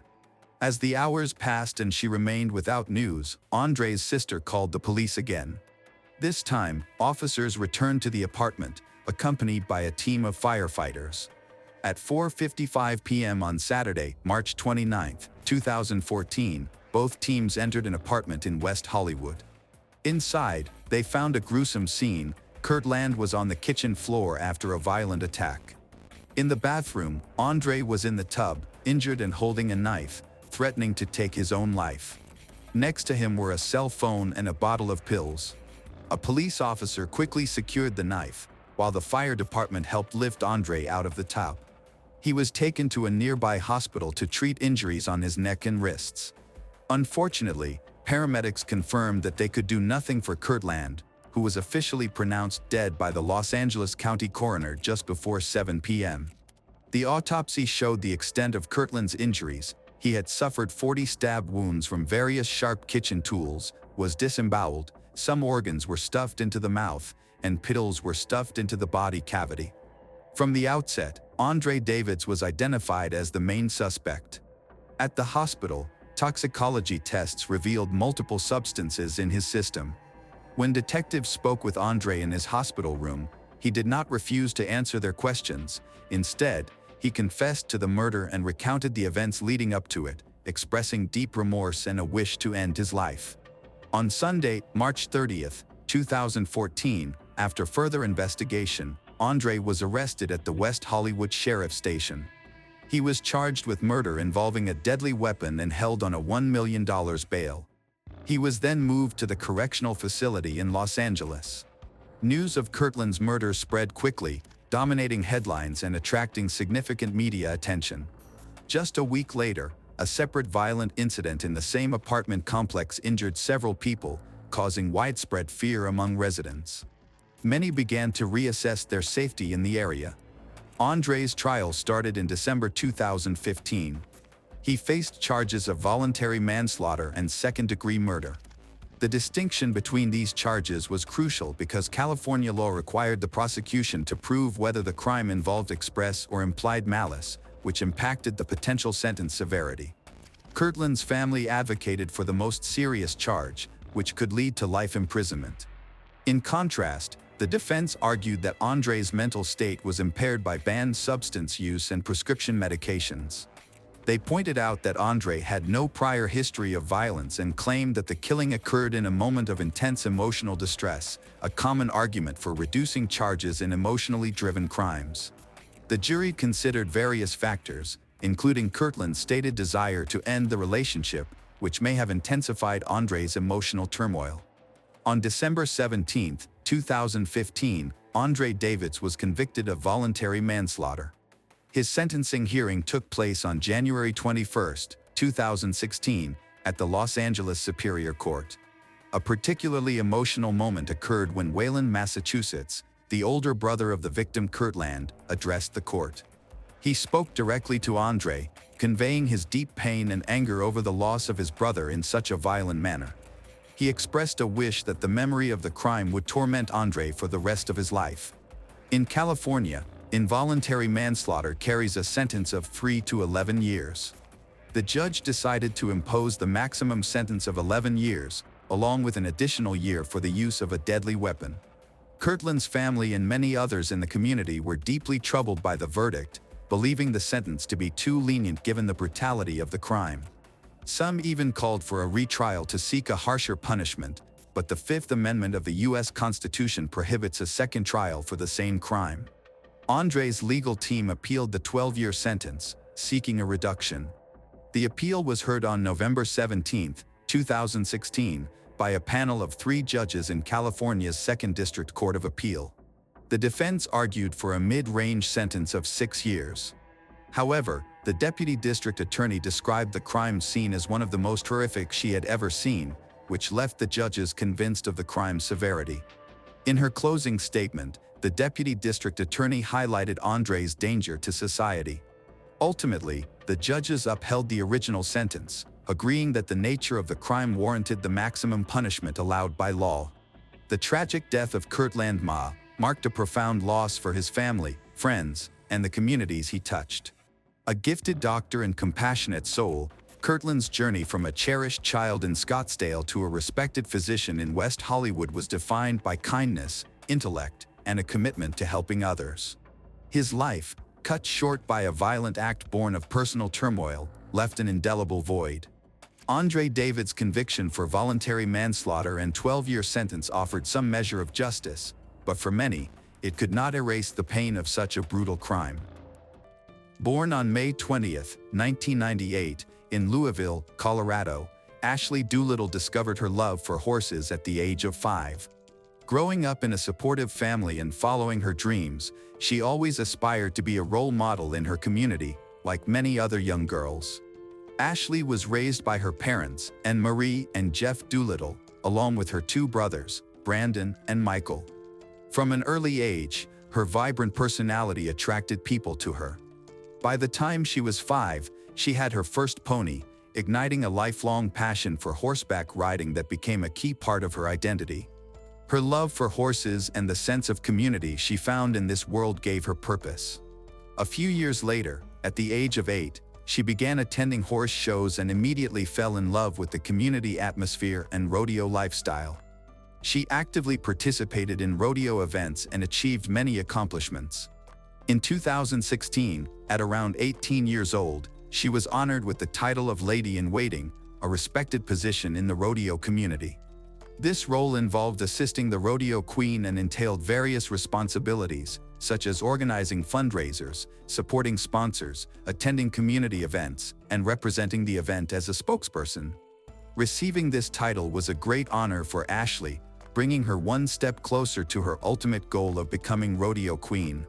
Ashley became well known for her dedication to the rodeo community, and many teenage girls looked up to her as a role model.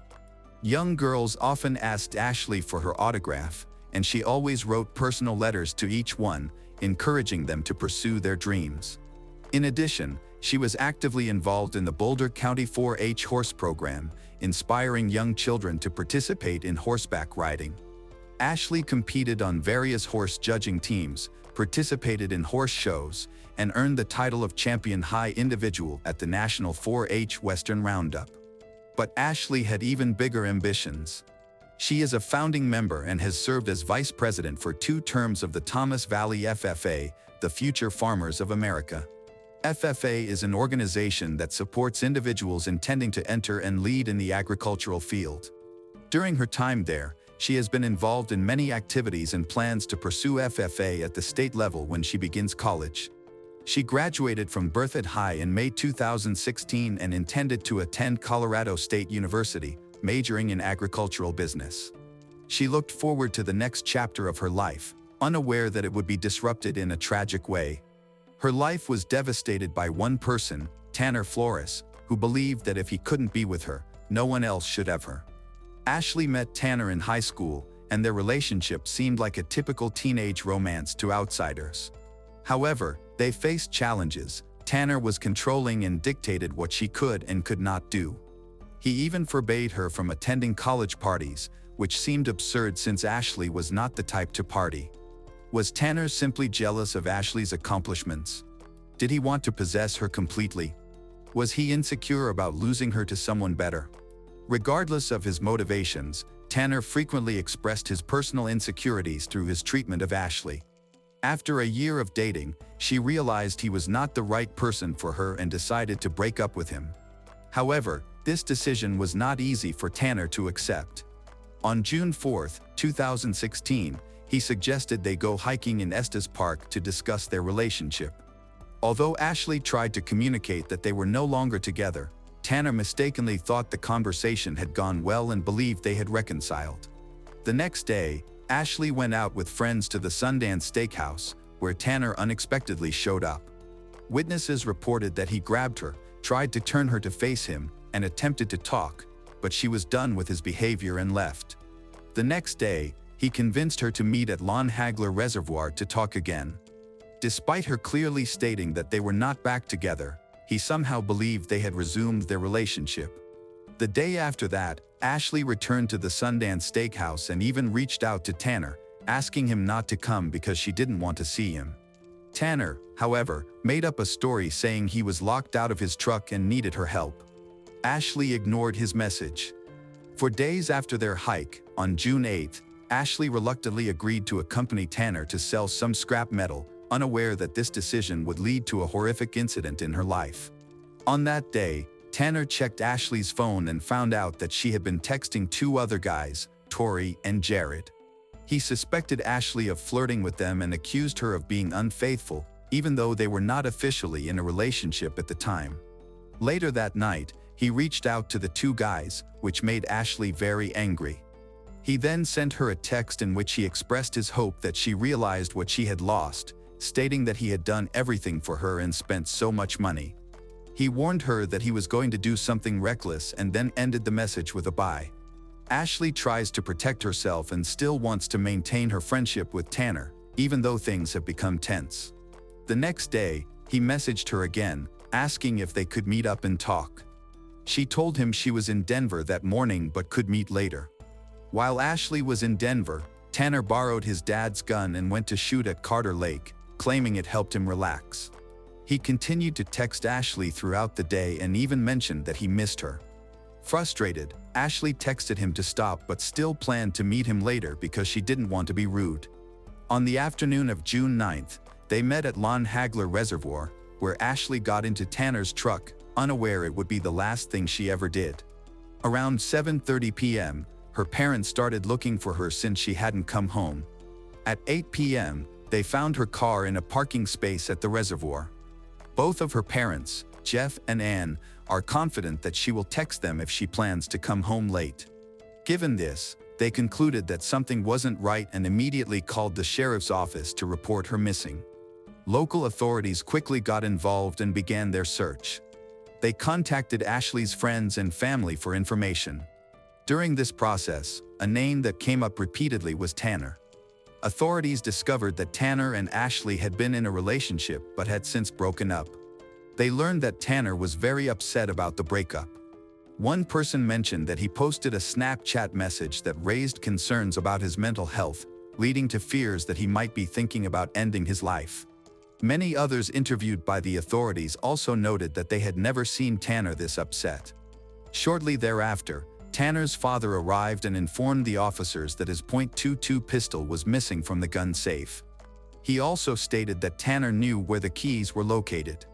Authorities issued a lookout alert for Tanner's truck and notified law enforcement across Colorado. The search was intensified, and by 8 a.m. the next day, they had located his position. Authorities received information that the truck had been seen at Tanner's grandfather's property in CB Bar, Colorado, which was about 5 hours away. Tanner's grandmother had called a neighbor to confirm the truck's presence, and upon verification, she reported it to the police.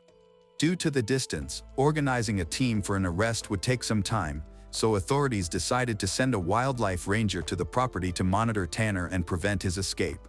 Although Tanner did not attempt to flee, he engaged in disturbing behavior. The neighbor and the wildlife ranger witnessed him throwing blood-soaked rags into a nearby field and moving a roll-up mat behind the house. What happened next was horrifying. Tanner emerged from the house with a heavy blanket and placed it in the back seat of his truck.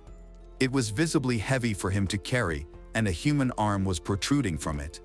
At this point, it was evident what Tanner had done. Fortunately, later that morning, he was arrested without incident by the sheriff's deputies, a CBI agent, and members of 3 other law enforcement agencies. When they opened the blanket in Tanner's truck, they discovered the body of Ashley.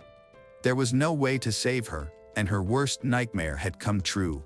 Tanner initially told the officers that he and Ashley were discussing their relationship in his truck when she lost control. He claimed that she had the gun, and while he was struggling to get it from her, it went off and accidentally killed her. He then stated that he shot her twice afterward to alleviate her suffering because the first shot did not kill her. After hearing this account, an officer expressed skepticism, and eventually, Tanner confessed the truth. Since Ashley had passed away by that time, Tanner was the only source for the details of the incident. He informed the officer that he and Ashley had met at Lon Hagler Reservoir, and then they drove west toward Carter Lake. This was the same lake Tanner had visited earlier that day to practice shooting. He mentioned that they talked about their relationship during their drive. Ashley expressed that she did not want to reconcile with him at that moment but saw the possibility of marrying him in the future. She needed time to explore other relationships. After this conversation, they began driving back to where Ashley's car was parked, but things took a dark turn. Tanner described how Ashley glared at him during the ride, which led him to reach into the back seat, grab the revolver, and attack her in the back of the head twice. He claimed that she did not die immediately, which is why he shot her a 3rd time, stating that it was meant to end her suffering. After that, he tried to clean her body as best as he could and drove to the land of his deceased grandfather in another part of the state. Once he provided his statement, he was taken to the Mesa County Jail without the option of bail. Ashley's funeral was held on June 17 at St. John Evangelist Catholic Parish in Loveland, Colorado. The ceremony was attended by over 700 people, including family, friends, and community members, all devastated by the tragic loss. The teenage girl, once a symbol of hope, happiness, and aspiration in the community, has now departed, leaving behind a profound sense of sorrow for everyone. And Ashley's mother expressed her wish for her daughter to be remembered for her vibrant life rather than for the way she passed away. She wanted Ashley's legacy to reflect the achievements of an energetic 18-year-old girl who had so much promise ahead of her. 18, many people often feel confused about determining their life direction, such as their passions, careers, or college choices, because there are so many options. However, this was not the case for Ashley. In fact, she excelled in almost every field she participated in. That was her identity. While many young people struggle to figure out their paths at this age, Ashley had a clear vision for her future. Tragically, no one anticipated that her plans would be interrupted. People who attended her funeral described her as being fun, cheerful, and approachable. She was poised to become the rodeo queen the following year, but instead, she will be remembered during the upcoming season. Ashley had made significant contributions to her community, making her funeral a large and meaningful event. On that day, in addition to the ceremony, the FBI announced it would be joining Larimer County in the investigation to assist with evidence collection and search efforts. Tanner, who had previously been in Mesa County Jail, was moved to Larimer County Jail on the same day Ashley was laid to rest. The Ashley family was now beginning its pursuit of justice. On June 20th, Tanner appeared in court for the first time, facing charges of first-degree murder and second-degree kidnapping. The kidnapping charge stemmed from the allegation that Tanner would not allow Ashley to exit the truck when she attempted to do so. Following Ashley's funeral, her family would endure ongoing grief and suffering, yet they would have to wait a year and a half for legal proceedings to begin. In October 2017, the trial began, with both Tanner and Ashley's family and friends in attendance. It was evident to everyone that Tanner had killed Ashley. The central question was whether the act was premeditated. The prosecution argued that the murder was planned, claiming that Tanner had gone to the lake earlier that morning to test the revolver and find a secluded spot for the crime. The prosecution also noted that the revolver used in the murder was a single-action firearm, requiring manual resetting after each shot. Given that Ashley was shot 3 times, they argued this demonstrated deliberate intent rather than a spontaneous act. The defense, on the other hand, contended that it was not a planned murder and suggested that second-degree murder would be a more appropriate charge. During the trial, Tanner took the stand and described the incident in detail. He admitted to what he had done but denied any intention to kill Ashley. New information emerged during his testimony that had not been included in his initial statement after his arrest. He revealed that he had disposed of both their phones after the murder, but not before texting himself from Ashley's phone, claiming they were not together that afternoon and that she would not meet him. This seemed like a failed attempt to cover his tracks. One shocking revelation came when he disclosed that the night before his arrest, he had broken into his deceased grandfather's home. Once inside, he cleaned up some blood, turned on the TV, and watched cartoons before going to sleep. This bizarre behavior raised a question: how can someone claim to love another person so deeply yet have the capacity to murder them and then watch television afterwards?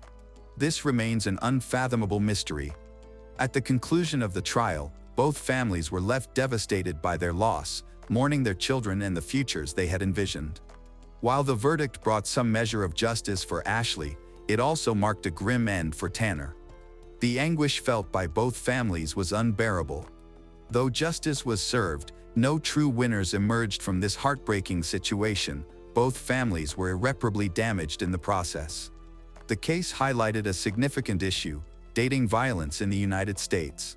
Each year, approximately 1.5 million high school students experience physical violence from an intimate partner, and 1 in 3 teens aged 14 to 20 in the United States experiences dating violence. Alarmingly, 81% of parents do not consider teen dating violence to be a serious problem. And Jeff Doolittle found that there was insufficient discussion about this reality, which sadly affected their daughter, as well as many other young people in the United States and beyond who face similar situations. In response, they established the Ashley Doolittle Foundation. This nonprofit aims to honor their daughter's legacy by giving back to the community as she once did. The foundation focuses on raising awareness and preventing teen dating violence, helping victims connect with appropriate support groups, launching school programs, and educating students and parents about the signs of dating violence. Ashley's mother emphasized that the foundation was created to keep Ashley's memory alive. She stated that they wanted something good to come from this through the Ashley Doolittle Foundation and that they wanted to prevent other families from experiencing what they went through. The story of Ashley serves as a serious reminder of the dangers that can exist in teenage relationships. While not every relationship mirrors the tragic events involving Tanner and Ashley, some do. It is crucial to recognize that violence, whether physical, verbal, or psychological, is unacceptable. Ignoring these issues can lead to severe consequences, as Ashley tragically experienced. Tanner Flores, the perpetrator, was found guilty of murder and second-degree kidnapping on October 4, 2017. He received a life sentence without the possibility of parole, along with an additional 32 years. Gregory Bohr was born on July 19, 1981, in the American village of Scotts, Kalamazoo County, Michigan. He was the firstborn of Sharon and Gys. They later had 2 more children, Chad and Troy. Gregory has a close relationship with his brother Chad, whom he takes good care of. Solidarity and strong friendship are what set this family apart. In high school, Gregory became interested in motors and technology, devoting all his free time to experiments, studying mechanical devices and machines.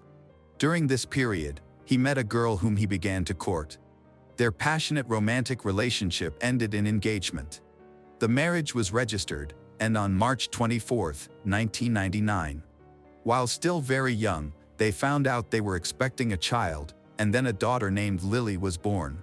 The birth of Lily filled Gregory with new strength and inspiration. After receiving his high school diploma, Gregory searched for work and, fortunately, quickly found a position at a prestigious company specializing in the production of motorcycles. This aligned with his interests, but the experience he gained pushed him forward. Soon, he changed jobs to work in a company that produced auto parts, where he had the opportunity to develop his skills, demonstrate himself as a talented worker. However, not everything went smoothly in family life. Just like at work, only love remained. Amid the routine, the spouses forgot about the bright feelings that once connected their hearts. As a result, the tension in their relationship led to divorce. Little Lily stayed with her father, and Gregory took on this responsibility without hesitation since his daughter was the meaning of his existence. Gregory remained a bachelor until 2012 when he met Janelle. She was also from a farming background. At that time, she worked at the state post office and had previously been married. Both spouses faced difficulties in family life. Initially, these problems seemed insignificant, but over time, they worsened. Ultimately, Janelle accused her husband of violence and abuse, pointing out injuries in the eye area. The statement was accepted, and an investigation began, which led to an unexpected result. It turned out that she had harmed herself solely to accuse her husband of something he had not done. Upon meeting, Janelle and Gregory discovered that, in addition to mutual attraction, they shared common interests, the most significant of which was a love for firearms. Very soon, their trips to the shooting range became one of their favorite activities. They were happy, enjoying each other's company, and the age difference did not bother them at all. Gregory introduced his loved ones to Janelle and made plans for their future together. Nevertheless, as the relationship progressed, his relatives noticed some unpleasant changes. Gregory began to distance himself from his family, while Janelle made no effort to strengthen his ties with his loved ones. In 2012, without warning anyone and maintaining strict confidentiality, they got married in Las Vegas. Following that, they moved with Lily to a house on South 36th Street, Pavilion Township, near Scotts. The spacious basement allowed them to convert it into a room for storing collectible weapons and ammunition. Thanks to the large plot of land next to the house, they could train without going to the shooting range. That same year, their son Jason was born. For Gregory, family was the main priority, and he tried to spend as much time as possible with his children. He was especially proud of Lily as he watched her grow into a responsible and self-confident young girl. After a long time in the auto parts industry, Gregory felt the need for a change and moved to the pharmaceutical industry. However, his work schedule became completely different, with the added burden of night shifts. Meanwhile, Janelle still did not seek to communicate with her husband's family. Soon, she began to limit encounters for little Jason with his grandmothers and uncles. Additionally, her indifference to people dear to Gregory was evident. One could say that her entire life revolved around her husband. Obsessed with the idea of becoming the center of the universe for him, Janelle began to feel envy towards the love Gregory showed his eldest daughter. She stopped taking care of Lily and did everything to make the girl's life unbearable. Despite Gregory's attempts to maintain harmony in the family, the relationship between Janelle and Lily worsened with each passing day. On an April afternoon in 2014, Gregory's patience reached its limit, and he filed for divorce in court. He requested joint custody of Jason, but as expected, it was not easy to fight with Janelle. She appealed the divorce request, arguing that the marriage could still be saved until the legal aspects were resolved. Gregory moved into the basement of the house, surrounded by a variety of weapons collected over the years of marriage, and slept on a mattress. To his disappointment, the divorce turned into a complicated and lengthy process. On the evening of February 13, 2017, Gregory went to work, telling Lily that he loved her before leaving. The next morning, when his shift ended, he returned home, went down to the basement, and lay down to rest.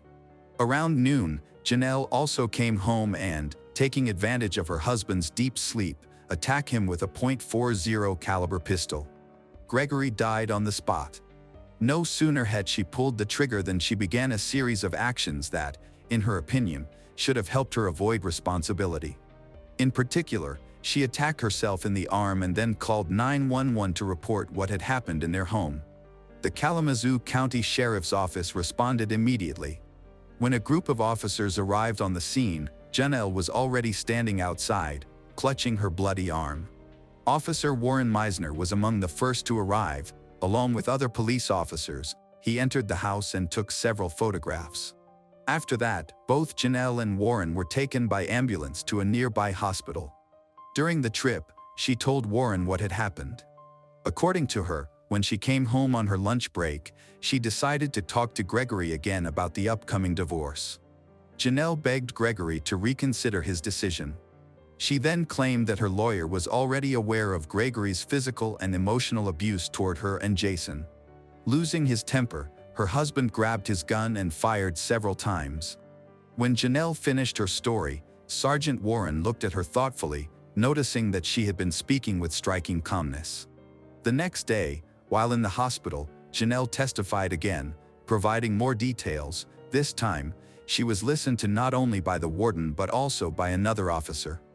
Janelle clarified that upon returning home, she immediately began to wash clothes and then went down to the basement to wake up Gregory.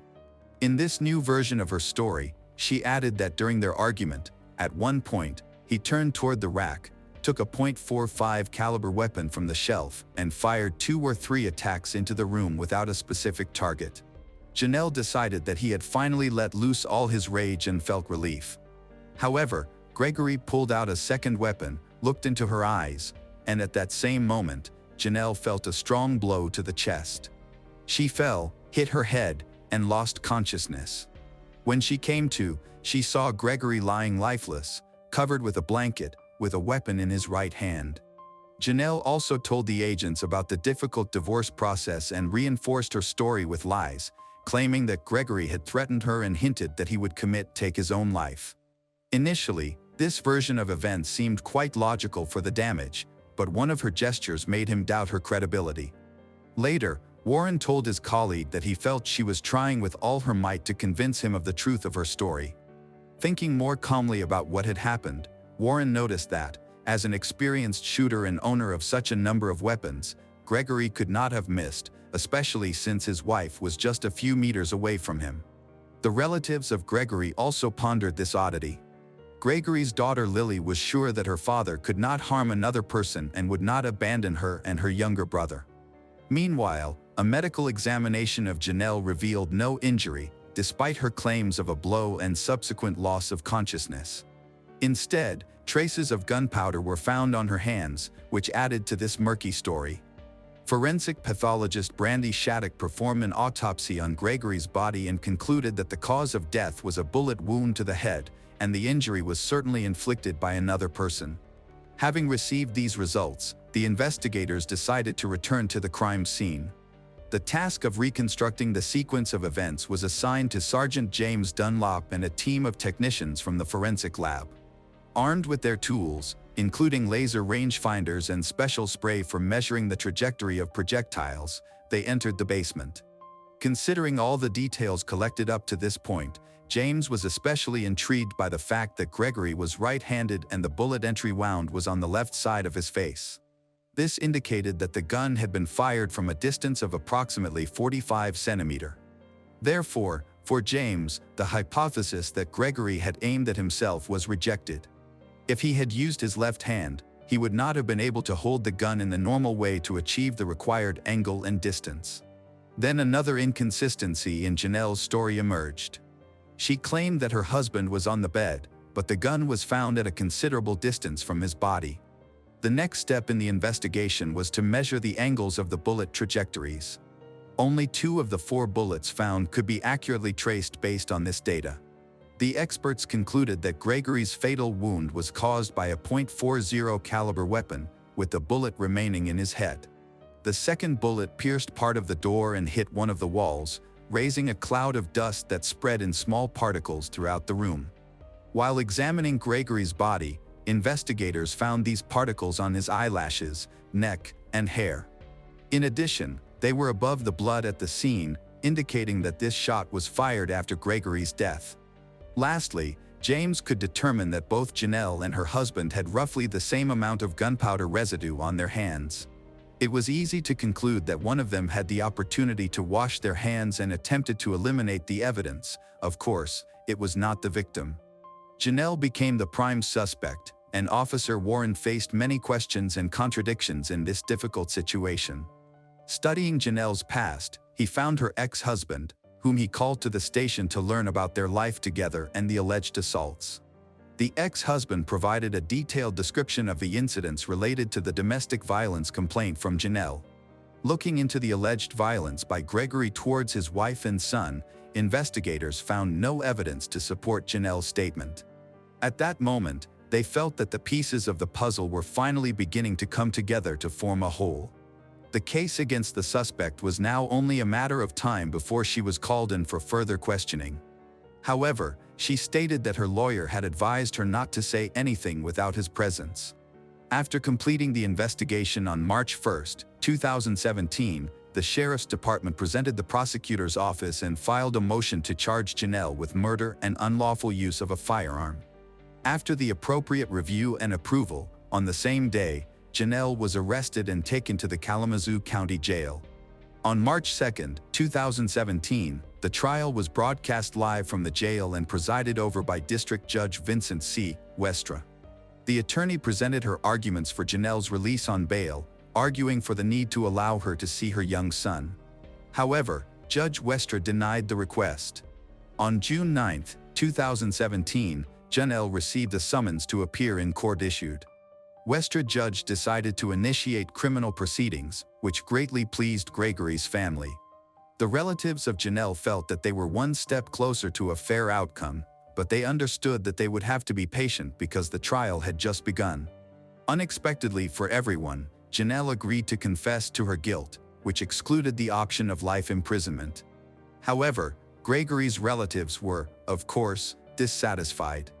On January 11, 2018, 44-year-old Janelle Bohr took the blame for the murder of her 35-year-old husband, Gregory Bohr. Later, on February 12, 2018, a sentencing hearing.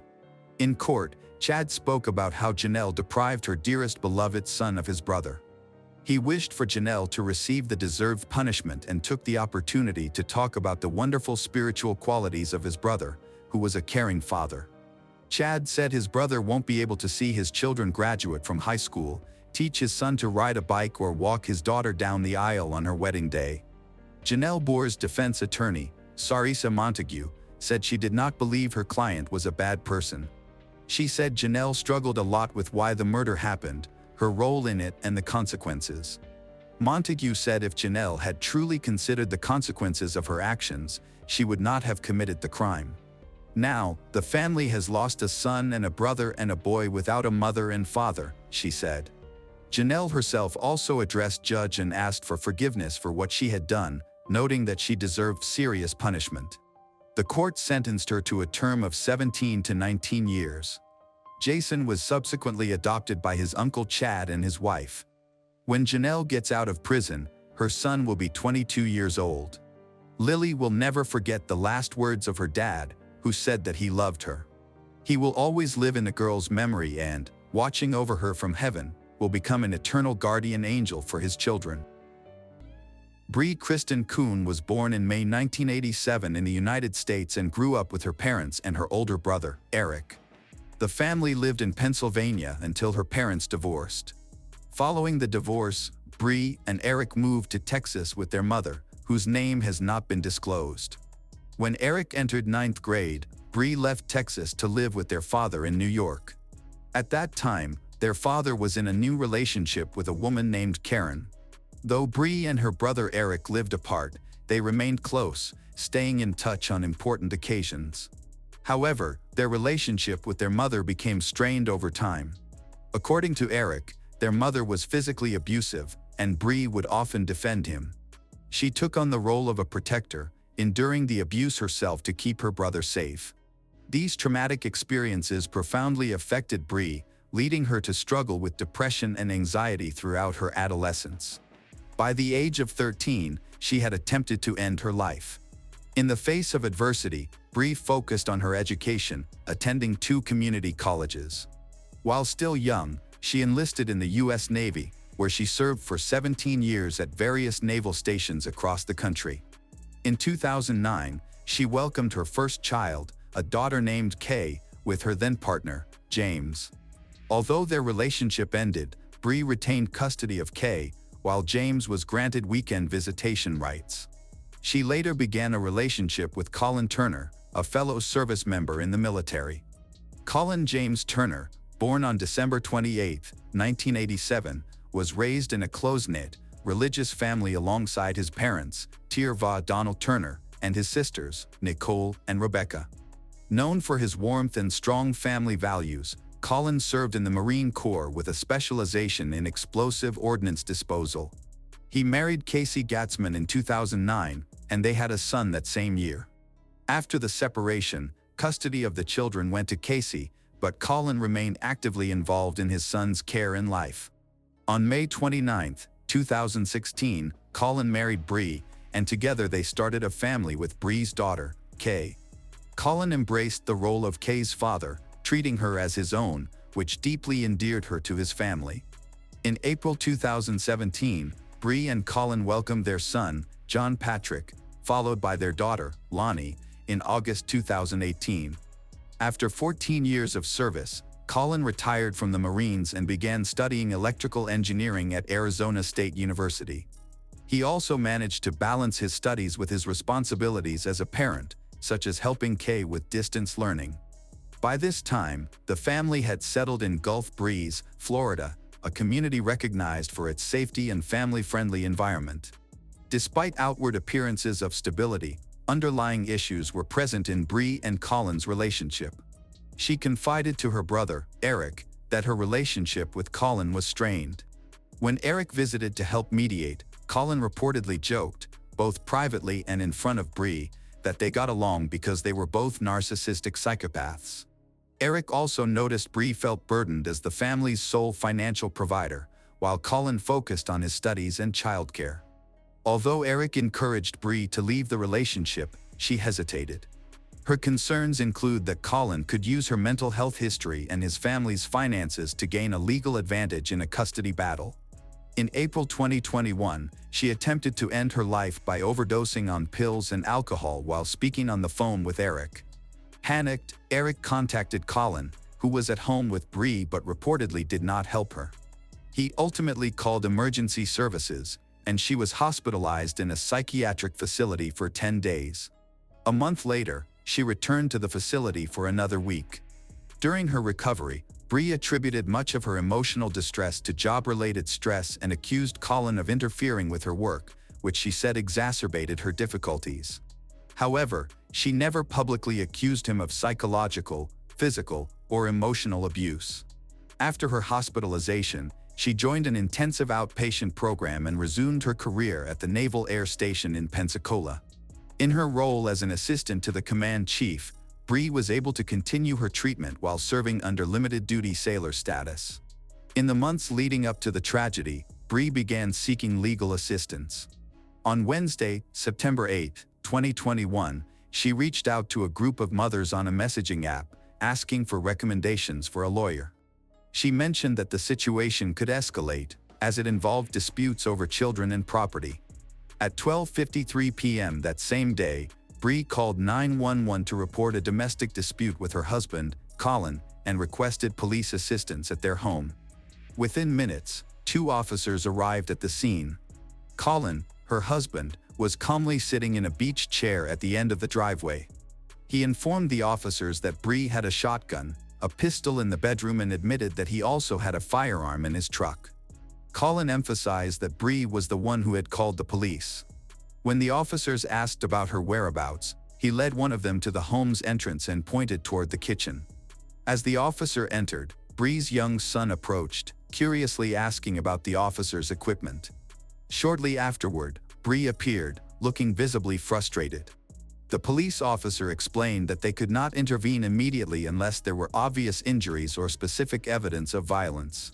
Bree responded bitterly, sarcastically stating that she would make things clearer next time. The officer attempted to de-escalate the situation, explaining that without a court order or restraining order, they could not prevent Colin from seeing or taking the children, especially since 2 of them were biologically his. When asked if she wanted to file a formal complaint, she declined, saying she just wanted to leave the house with her children. The officer informed her that he would speak to Colin while she gathered her belongings. While the officers were speaking with Colin, Bree began transferring items from Colin's truck to hers. Noticing this, Colin firmly stated that he would not allow her to take the children. He argued that he was their primary caregiver and claimed that he intended to take them to his parents' home in Georgia for a few days to let tensions cool down. He also denied having any intention of keeping the children away from Bree. One of the officers advised Colin that, as long as no violence was involved, parenting disputes were not matters for police intervention. When asked if he wanted to file a formal report, he agreed. The officers retrieved paperwork from their patrol vehicle and provided forms to both parties. When Bree saw her form, she asked what she should do if her husband hit her after they left. The officer advised her to use her phone's camera to document any evidence. The officers then departed. A few hours later, around 5 p.m., there was another 911 call from their home, this time from Colin. When the police arrived again, they found Colin outside, holding the youngest child. He told the officers that Bree was refusing to let him back into the house. She then went outside and tried to take the child from his arms. The officers intervened and asked Bree to go back inside to allow for a calm discussion. After confirming that Colin lived in and co-owned the house, an officer informed him that he had the legal right to enter the property, though they discouraged him from using force. The officer emphasized that Colin's access to the home was a lawful right. Concerned about another confrontation, he requested that the officer accompany him inside. Colin explained that Bree had attempted to take the child into the house, but the child had started screaming, refusing to go in without him.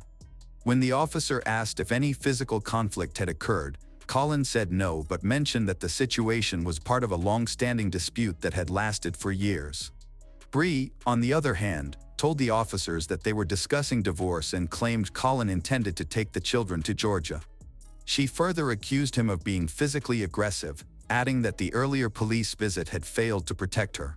She also alleged that Colin had contacted her superiors at work and possibly made claims of emotional abuse. The officer reiterated to Bree that she could not legally prevent Colin from entering his own home. He suggested they work out a temporary arrangement, such as staying in separate bedrooms and minimizing contact, for the well-being of their children. However, Bree refused, expressing concern that allowing Colin inside could lead to more violence. She again brought up her previous allegations of abuse and expressed fear of being harmed. The officer advised her to document any future incidents, but it was clear Bree was seeking more than just advice. She wanted protection that the current system was not equipped to provide. When the officer suggested that everyone enter the house together, Bree refused. The officer then turned to Colin, who calmly provided the children's information. During the exchange, he mentioned Bree's mental health issues. Police confirmed this and said that he had previously intervened in an incident at their home in March, when Bree attempted to harm herself. Police reminded Colin of the same advice they had previously given him, to remain separated within the home for the safety of everyone involved. He also pointed out that standing outside in the intense heat with a small child amidst biting mosquitoes was unsustainable. Before heading inside again, Colin asked the officer to retrieve his wallet, which Bree had allegedly taken from his vehicle. At the door, Bree met the officer. When asked about the wallet, she denied having it and claimed she had only taken Colin's credit card.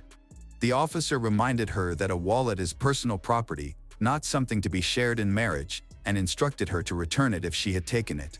In a calm but firm tone, the officer told Bree she had to allow Colin and their daughter back into the house. Bree agreed, but only on the condition that Colin would not harass her or the children. The officer reassured her that if anything happened, she could call them again. As the officer prepared to leave, he returned to inform Colin that Bree claimed she did not know where the wallet was. Colin just smiled and implied that he would let the matter slide. But in reality, nothing was resolved satisfactorily. Less than 2 hours later, at exactly 6:22 p.m., a third and final 911 call came from their residence. Colin James Turner, just 33 years old, had been fatally shot. The final fatal gunshot rang out while the 911 operator was still on the line.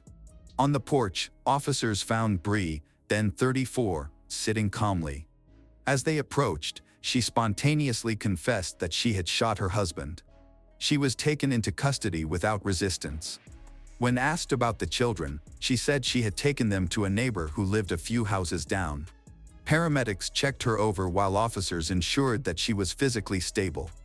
When asked if she could breathe properly or needed medical care, she didn't respond, so emergency personnel were instructed to evaluate her.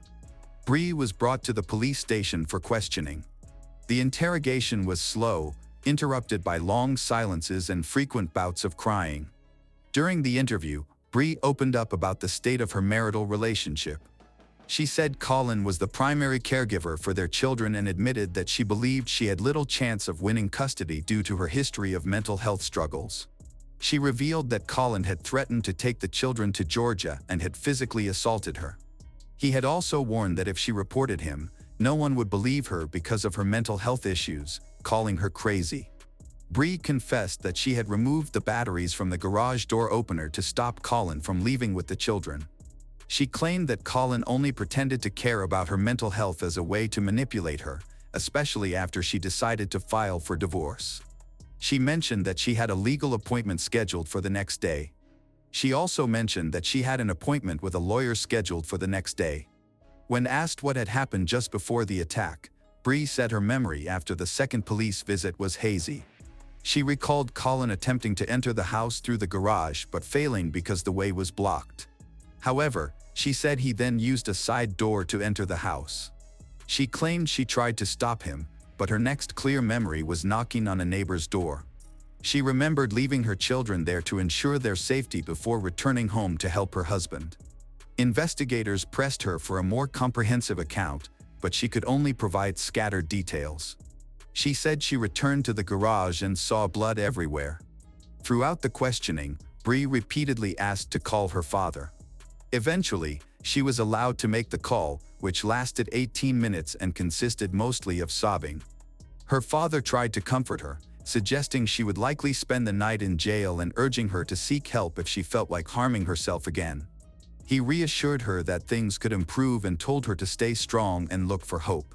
Toward the end of the call, Bree asked if her father could take custody of her two youngest children. He didn't give a definitive answer, suggesting instead that they would need to discuss it with Colin's mother. He also advised her to cooperate with a public defender if necessary until a more suitable legal option became available. At the end of the call, Bree painfully confesses, she doesn't know what's worse, knowing that Colin is dead or realizing that she was the one who killed him.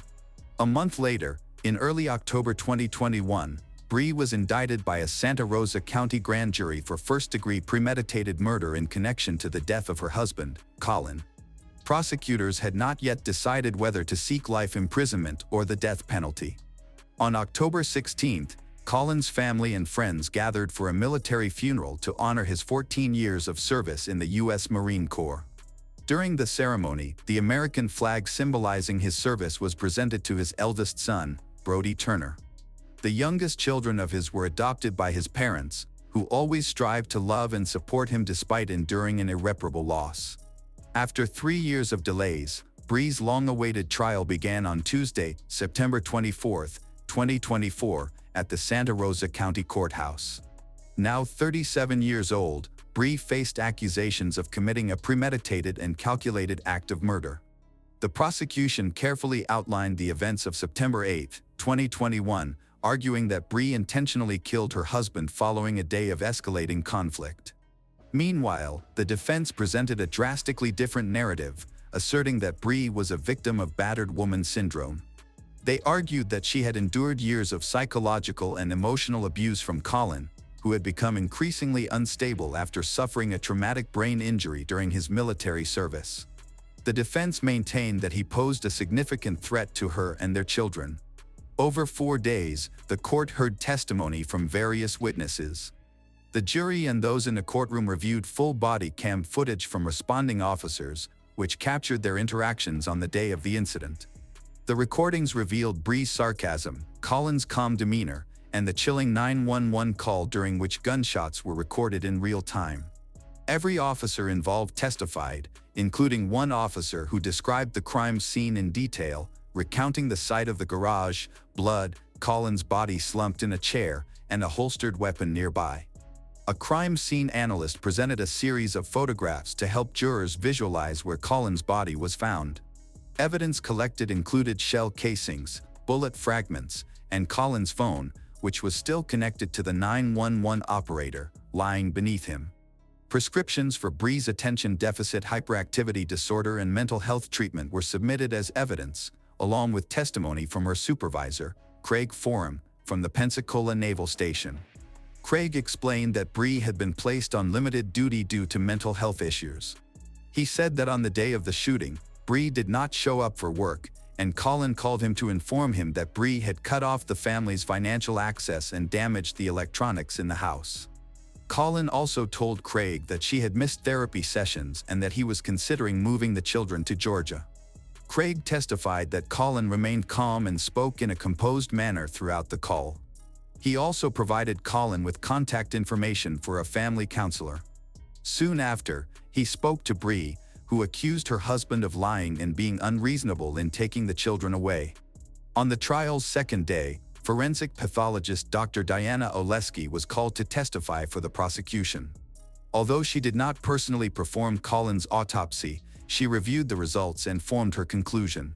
The autopsy revealed that Colin had been shot 4 times, all from behind. The bullets entered between his shoulders and chest. One particularly devastating shot passed through his left shoulder, exited the side of his neck, and lodged in his right wrist. The injuries caused extensive trauma, including punctured lungs, fractured ribs, damage to cervical vertebrae, a ruptured spleen, spinal cord injuries, and damage to the pericardium, the heart's protective membrane. Diana concluded that Colin would have survived for only a few minutes following the pericardial injury. When the defense attorney asked if there was any evidence to indicate that Colin's arm was broken, since he had claimed during the 911 call that Bree had tried to break his arm, Diana responded that there were no signs of injuries consistent with that statement. Eric, Bree's brother, was the next to testify. He recounted a phone conversation with Bree months earlier, on the day she attempted to end her life. During that call, she told him she had taken pills mixed with alcohol. Eric stated that when he informed Colin of this, Colin showed no concern and took no action to help, prompting Eric to step in and call for assistance. Eric also mentioned that Bree had always feared losing her children, believing Colin's family's wealth and legal resources would work against her. On the day of the attack, Eric said Bree was especially anxious because she had an upcoming surgery and feared that Colin would use that time to take the children. He recalled speaking to Bree several times that day, noting her mood alternated between calm and distressed. During their final 45-minute call, Eric said he overheard Bree arguing with Colin, followed by shouting and the sound of objects being thrown. He claimed that Bree had then picked up a weapon. When asked how Eric knew this, he hesitated, saying he believed Bree had told him. Eric begged her to leave with the children, but she didn't listen. The call ended with Bree saying that she was not going to take the kids, followed by the sound of gunshots, crying children, and Bree repeatedly saying that she had killed him and that she needed to call the police. However, Eric's testimony was inconsistent under cross-examination. His account differed from his initial statements to detectives in Pennsylvania.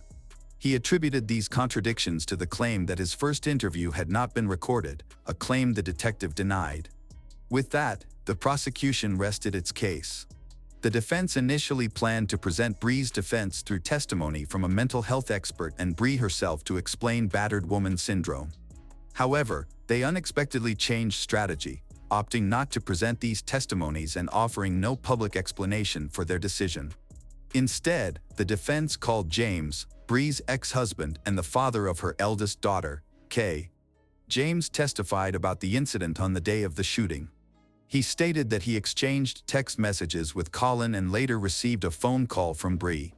During the call, Bree had told him that he needed to come get Kay and that she had just shot Colin. When he had asked why, she had responded that she didn't know. James immediately went to pick up his daughter. James also testified in court that he had always thought highly of Colin as a stepfather and that Kay had spoken positively about him. On the third day of the trial, proceedings were interrupted by a hurricane warning, delaying closing arguments until Friday, September 27th. During the prosecution's closing argument, they emphasized that Bree showed no visible injuries on the day of the shooting. They argued that Bree deliberately provoked Colin, secretly filmed the confrontation on her phone, and kept her brother on the line during the incident. They contended that her motive was not self-defense but a desire to assert control. The prosecution concluded that, being unable to provoke aggression from Colin, Bree attacked him 4 times in the back without realizing he was on a 911 call. The defense argued that Colin had been walking around the house with a firearm and suggested he hid the weapon in his truck before police arrived. They referenced Colin's 911 call, where he claimed Bree tried to break his arm, a claim contradicted by the autopsy. One of the defense attorneys mocked Colin's actions during the call, asserting that, as a Marine, he should have handled the situation differently, further implying that his response would have been ridiculed by others in his military unit. The defense ultimately claimed that Bree resorted to attacking Colin because law enforcement had repeatedly failed to protect her despite her pleas for help.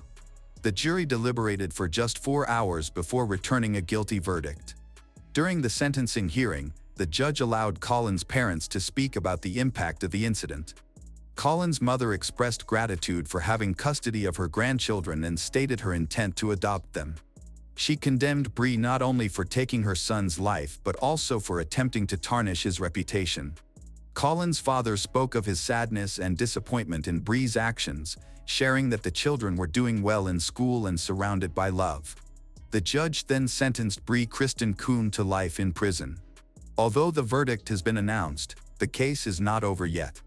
On October 3, 2024, Bree's legal team filed an appeal with the Florida Court of Appeals, challenging her conviction and requesting a new trial.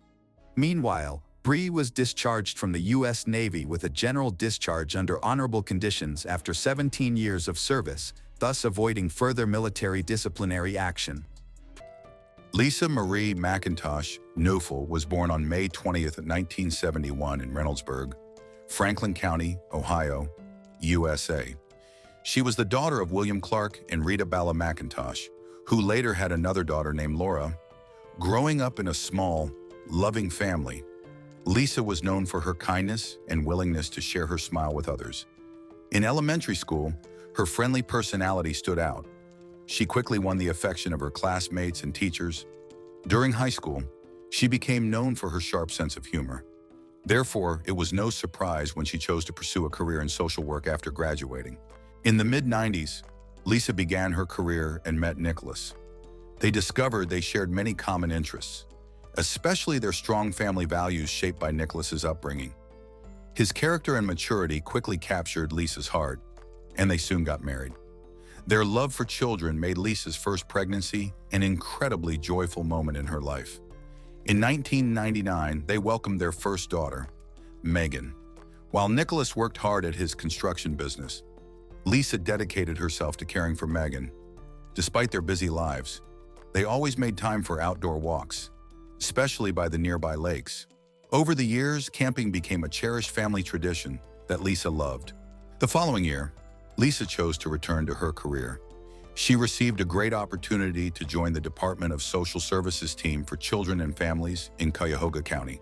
Meanwhile, the relationship between Lisa and Nicholas worsened, leading to their divorce in 2003. Despite this, they worked to maintain friendly relations for the sake of their daughter. During this period, Lisa developed a strong desire to support children without families, became a foster mother. Soon after, both children and teenagers waiting for their cases to be resolved began to stay temporarily in the home of Lisa and her daughter, Megan. At 34, Lisa felt she was fulfilling her purpose and was truly happy. In 2005, Lisa's life changed when she met Kevin Knofel. He had a son from a previous relationship. Kevin had a diverse work history, having been a medical technician and a school bus driver. At the time they met, he was a truck driver for a food company. Despite the good pay, his job left him with little time for personal relationships, so he quickly asked Lisa out on a date. Lisa was flattered by the attention from an attractive man. However, worried that the meeting might not meet her expectations, she asked her colleague to join them.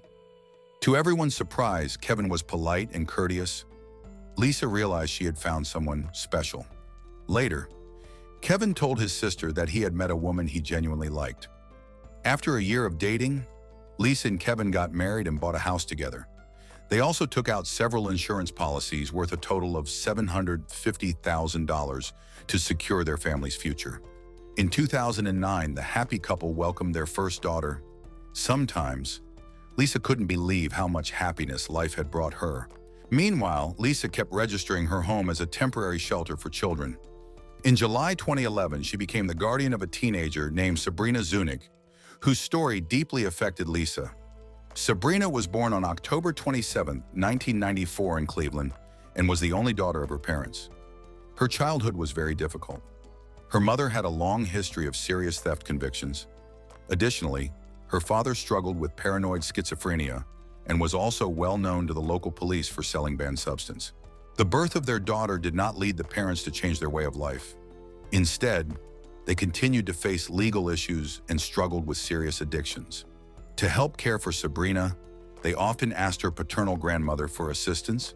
In February 1996, when Sabrina was just 2 years old, her father was arrested again for violence against his wife. After his release, the paternal grandmother suggested that he seek professional help for his mental health, but he declined and sank further into his problems. Meanwhile, Sabrina's mother also refused to take responsibility for taking care of her, so she stayed with her grandmother.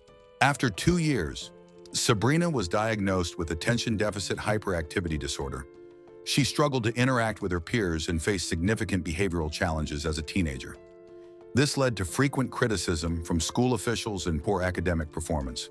As she continued to have difficulty fitting in, she often got into fights with other children.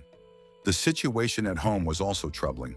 Sabrina began stealing money from her grandmother to buy illegal substances. This prompted her grandmother to seek help from the guardianship system, explaining that she could no longer care for Sabrina due to her health issues. As a result, at the age of 14, Sabrina was placed into state care and moved to a shelter on the outskirts of the city. In the following years, Sabrina experienced a series of temporary housing situations, all while longing for stability and a real family.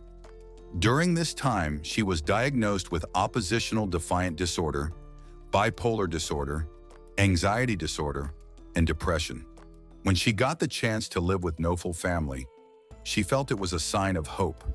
Upon arriving at their home, her hopes were realized. She was warmly welcomed as a family member.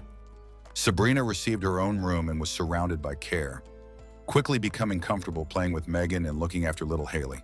After living with the family for 5 months, Sabrina started to improve her school performance, something she hadn't done before.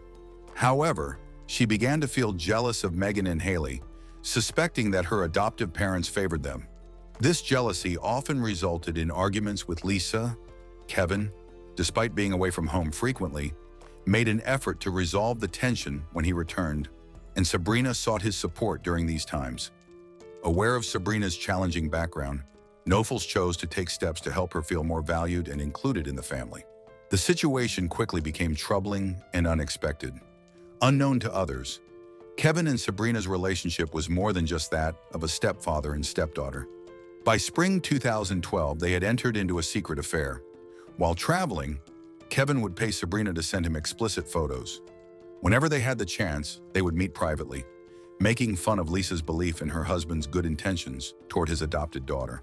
Over time, Lisa becomes increasingly aware of the strangeness, asking her husband to pay less attention to their adopted daughter, which causes conflict between them.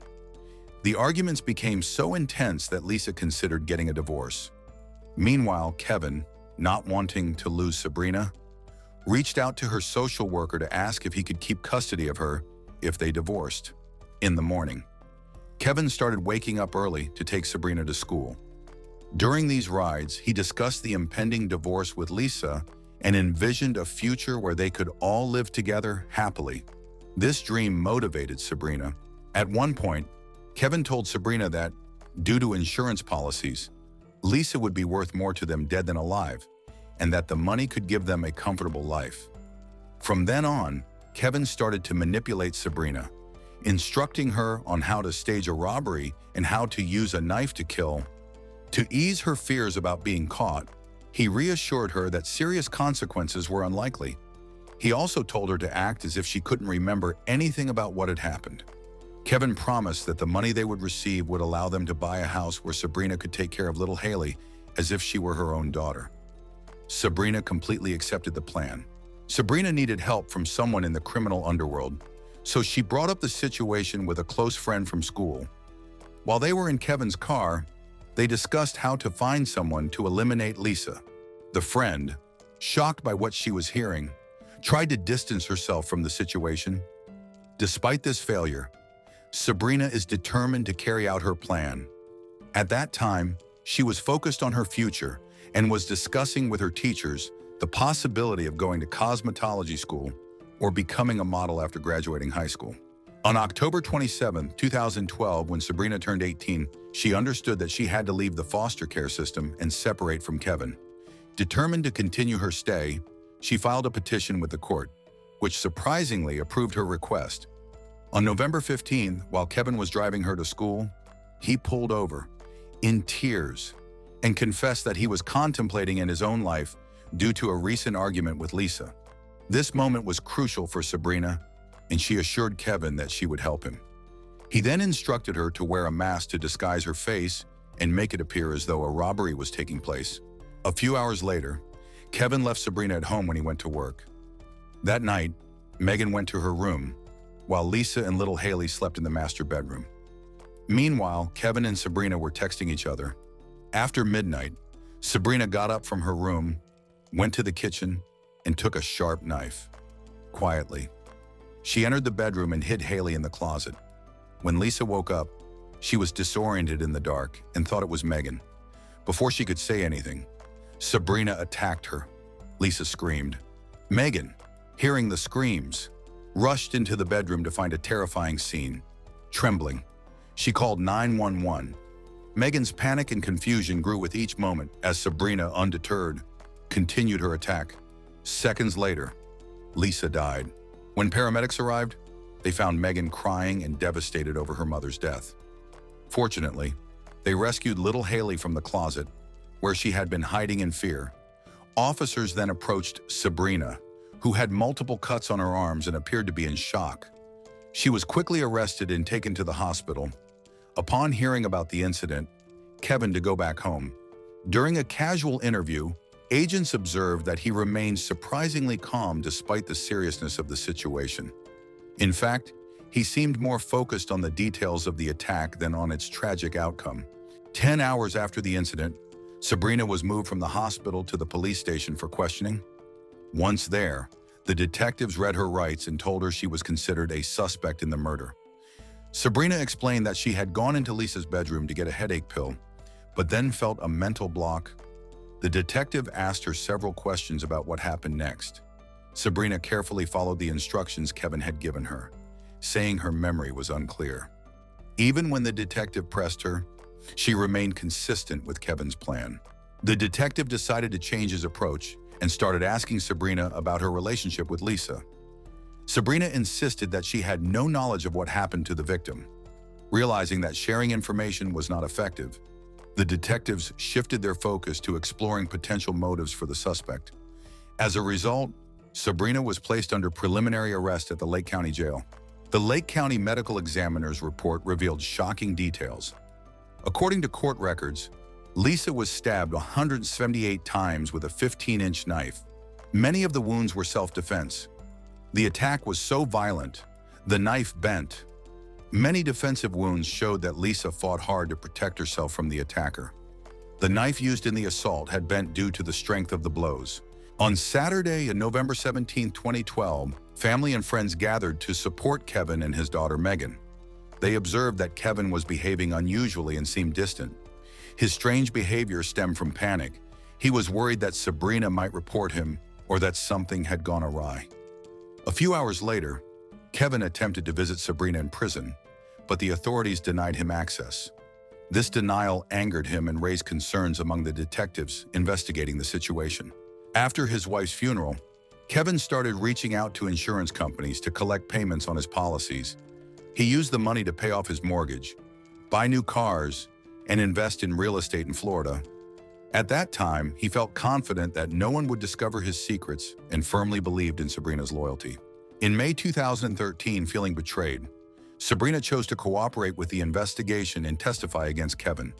In her testimony, which she provided in exchange for a lighter sentence, she shared all the details of their relationship, including how Kevin convinced her to commit the crime and his intentions behind it.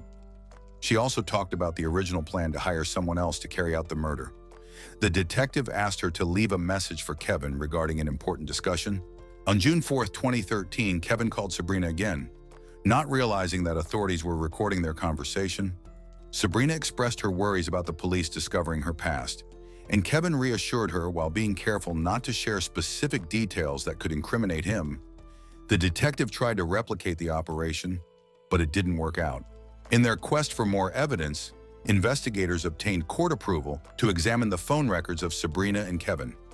Their analysis uncovered over 100 messages exchanged between November 1 and November 15, including 78 messages sent in the half hour leading up to Lisa's death. These messages, which had not been revealed before, provided evidence indicating Kevin's guilt. Consequently, on August 9, 2013, he was arrested despite maintaining his innocence. He faced 6 charges of abuse, 3 charges of being an accessory to murder with aggravating circumstances, and 2 charges of conspiracy to commit murder with aggravating circumstances. The trial began on May 29, 2014, in Lake County Common Pleas Court. In his opening statement, the prosecutor presented evidence suggesting that Kevin had heavily influenced Sabrina to commit the crime, highlighting the inappropriate nature of their relationship. The defense, on the other hand, argued that Sabrina's mental health issues showed she acted independently. However, this argument weakened when Sabrina stated her love for Kevin during questioning and confirmed that both of them planned the crime together in order to be together. The defense attorney highlighted the absence of physical evidence against his client and the lack of proof regarding their supposed relationship. In response, Sabrina reluctantly agreed, her sadness evident as Kevin's lawyer presented his case. However, she remained firm in her account of what happened, stressing that she was not the only one involved. On June 11, 2014, after 9 hours of discussion, the Lake County jury found Kevin guilty of all 11 charges. The next hearing was held nearly 2 months later, on August 6, 2014. Before the judge made his ruling, the prosecutor spoke to the audience, stating that Kevin never genuinely intended to create a happy life with Sabrina. Instead, he used her as a tool to gain money from his wife's insurance and to acquire their shared property. Before the sentencing, the judge explained Kevin's involvement in the crime. Consequently, Kevin was sentenced to life in prison, with the option for parole after 30 years for the murder of Lisa. On September 29, 2014, the judge presided over a hearing where Sabrina Zunick was convicted of murder. Before handing down the sentence, the judge acknowledged that Sabrina had been manipulated by Kevin. However, he stressed that the severity of the crime was more significant than this factor. Expressing remorse, Sabrina apologized to the victims and stated her desire to begin healing. Like Kevin, she was also sentenced to life in prison with the possibility of parole after 30 years. In February 2017, a judge decided that Megan and Haley, who witnessed a terrible event, should each receive $6.2 million in compensation for their personal and property losses. This tragedy deeply affected the victim's eldest daughter. However, despite the trauma that could have influenced her future, she chose to pursue a degree in criminal justice. She wanted to honor her mother's legacy as her mother was always willing to protect and support those in need. A young woman was on her way home after spending a night out with friends, but she never arrived.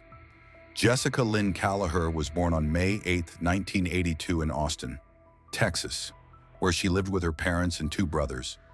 Jessica was warm, friendly, and easily made friends.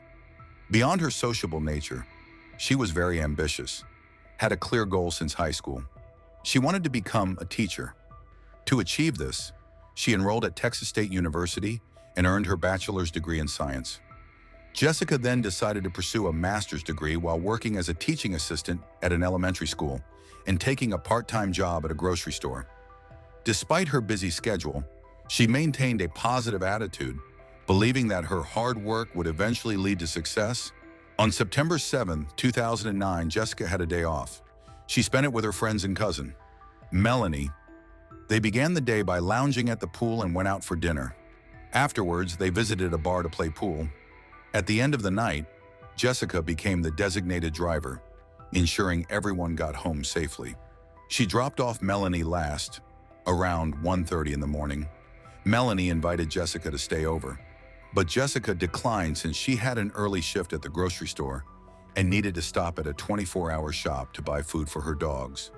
After saying goodbye to her cousin, she left. A few hours later, as morning arrived, Melanie got a call from one of Jessica's co-workers. She learned that Jessica had missed her shift, which was unusual since Jessica never skipped work without a valid reason.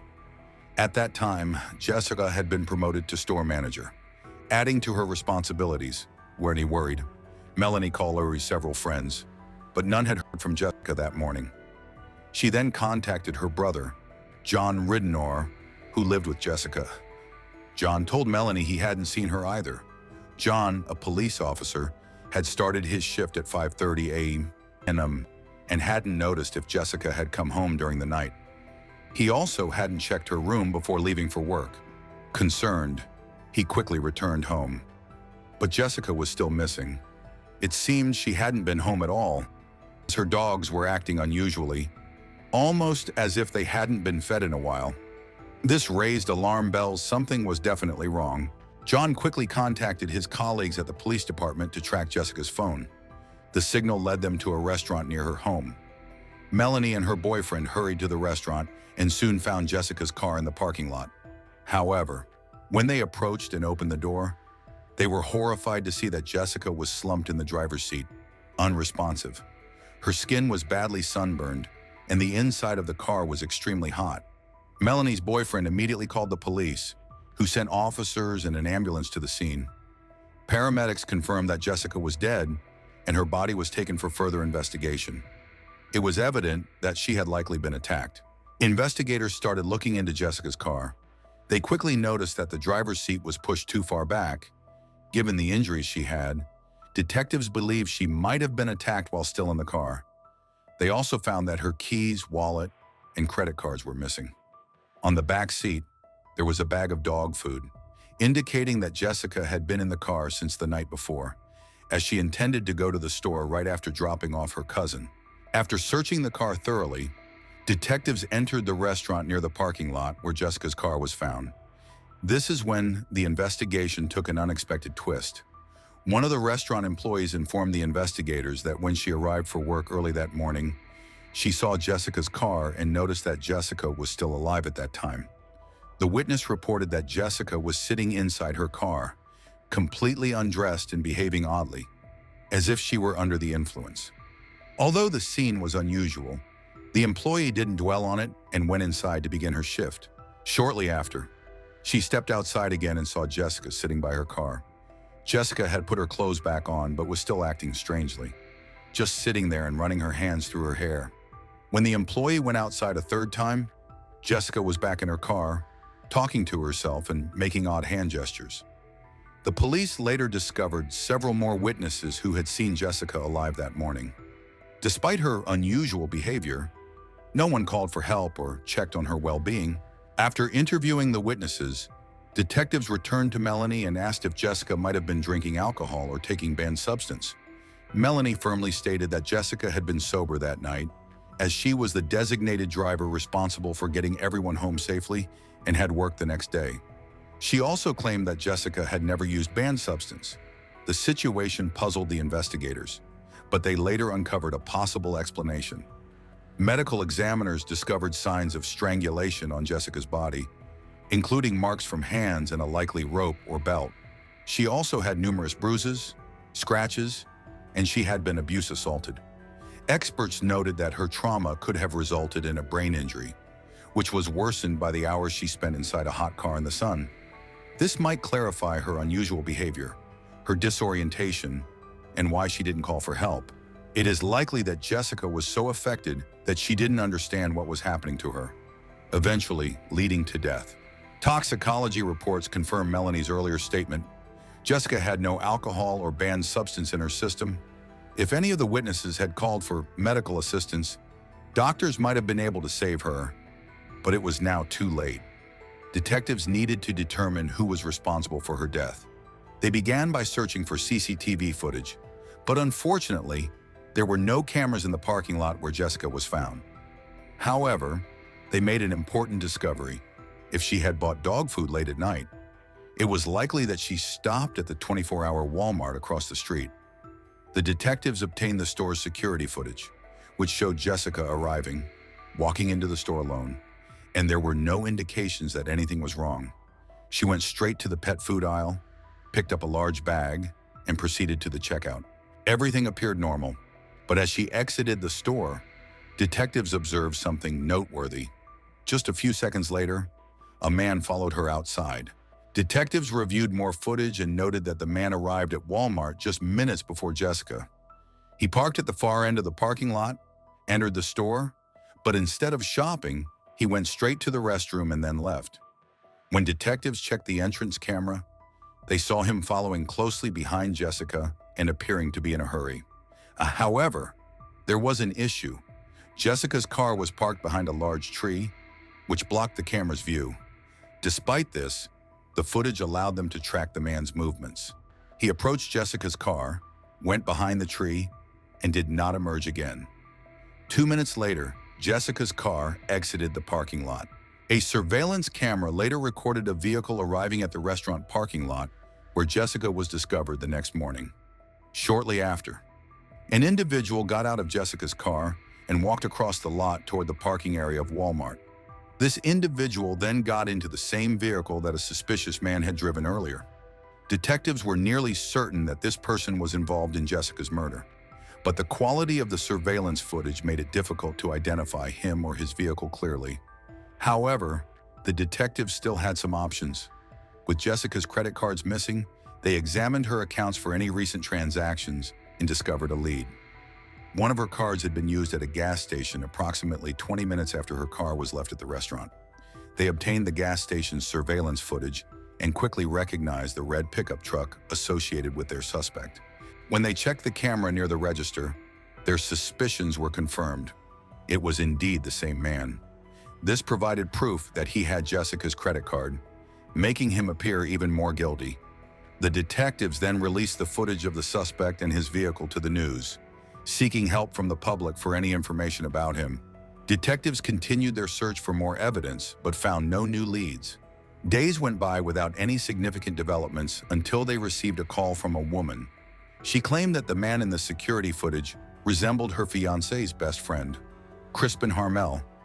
She also mentioned that Kristine was expected to visit that evening to repay some money he owed, but he never arrived.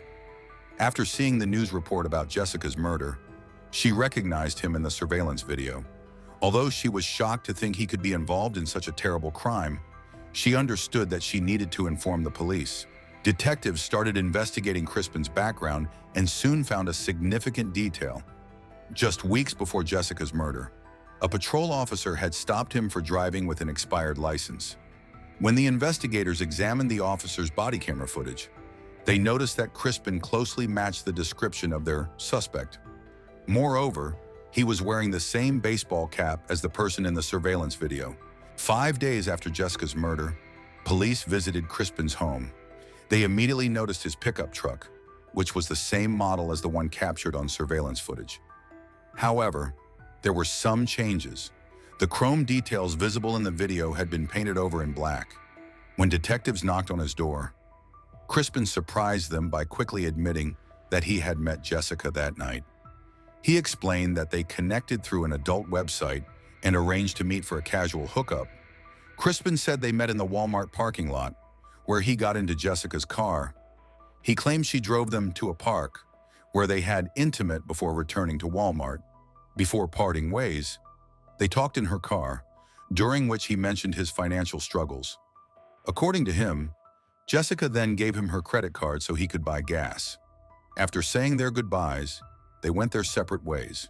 The next day, after seeing news reports about Jessica's murder, Kristine panicked and feared he might be accused. He disposed of her credit card and repainted parts of his truck. Although Kristine recounted his story confidently, detectives recognized it as a lie, viewing it as a desperate attempt to evade responsibility. The surveillance footage contradicted his account.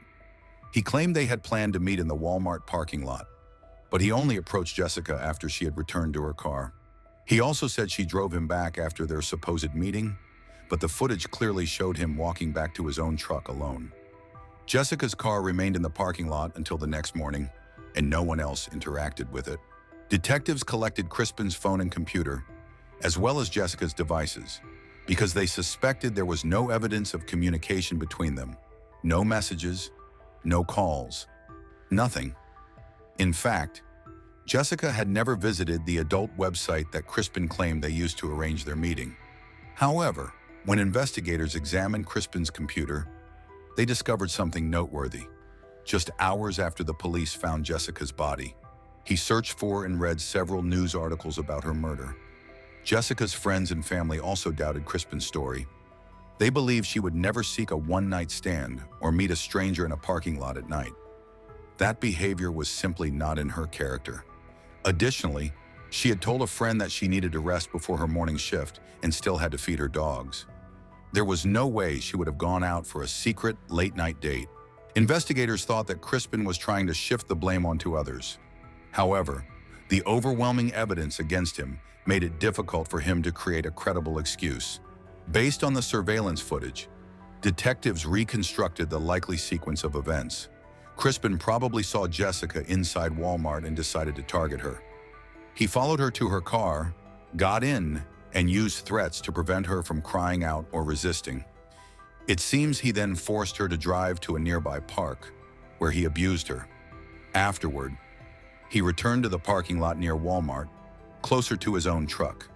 Before leaving, he strangled her and took her wallet and credit cards. When the police confronted Kristine about the incident, he stopped answering questions and requested a lawyer. Despite there being strong evidence against him, investigators faced a significant challenge that could jeopardize the entire case.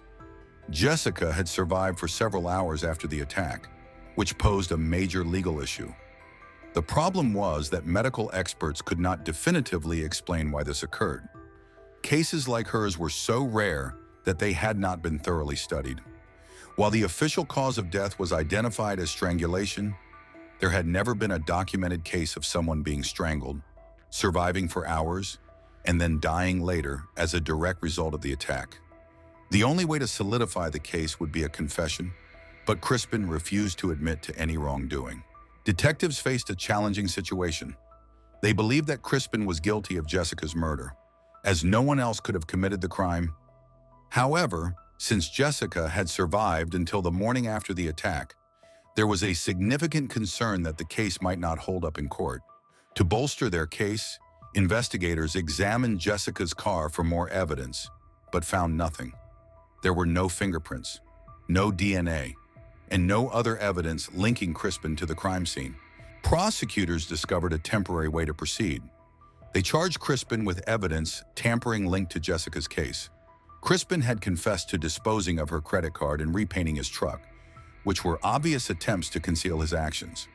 They had his own admissions as evidence. In May 2010, Kristine pleaded guilty and received a 10-year prison sentence for evidence tampering.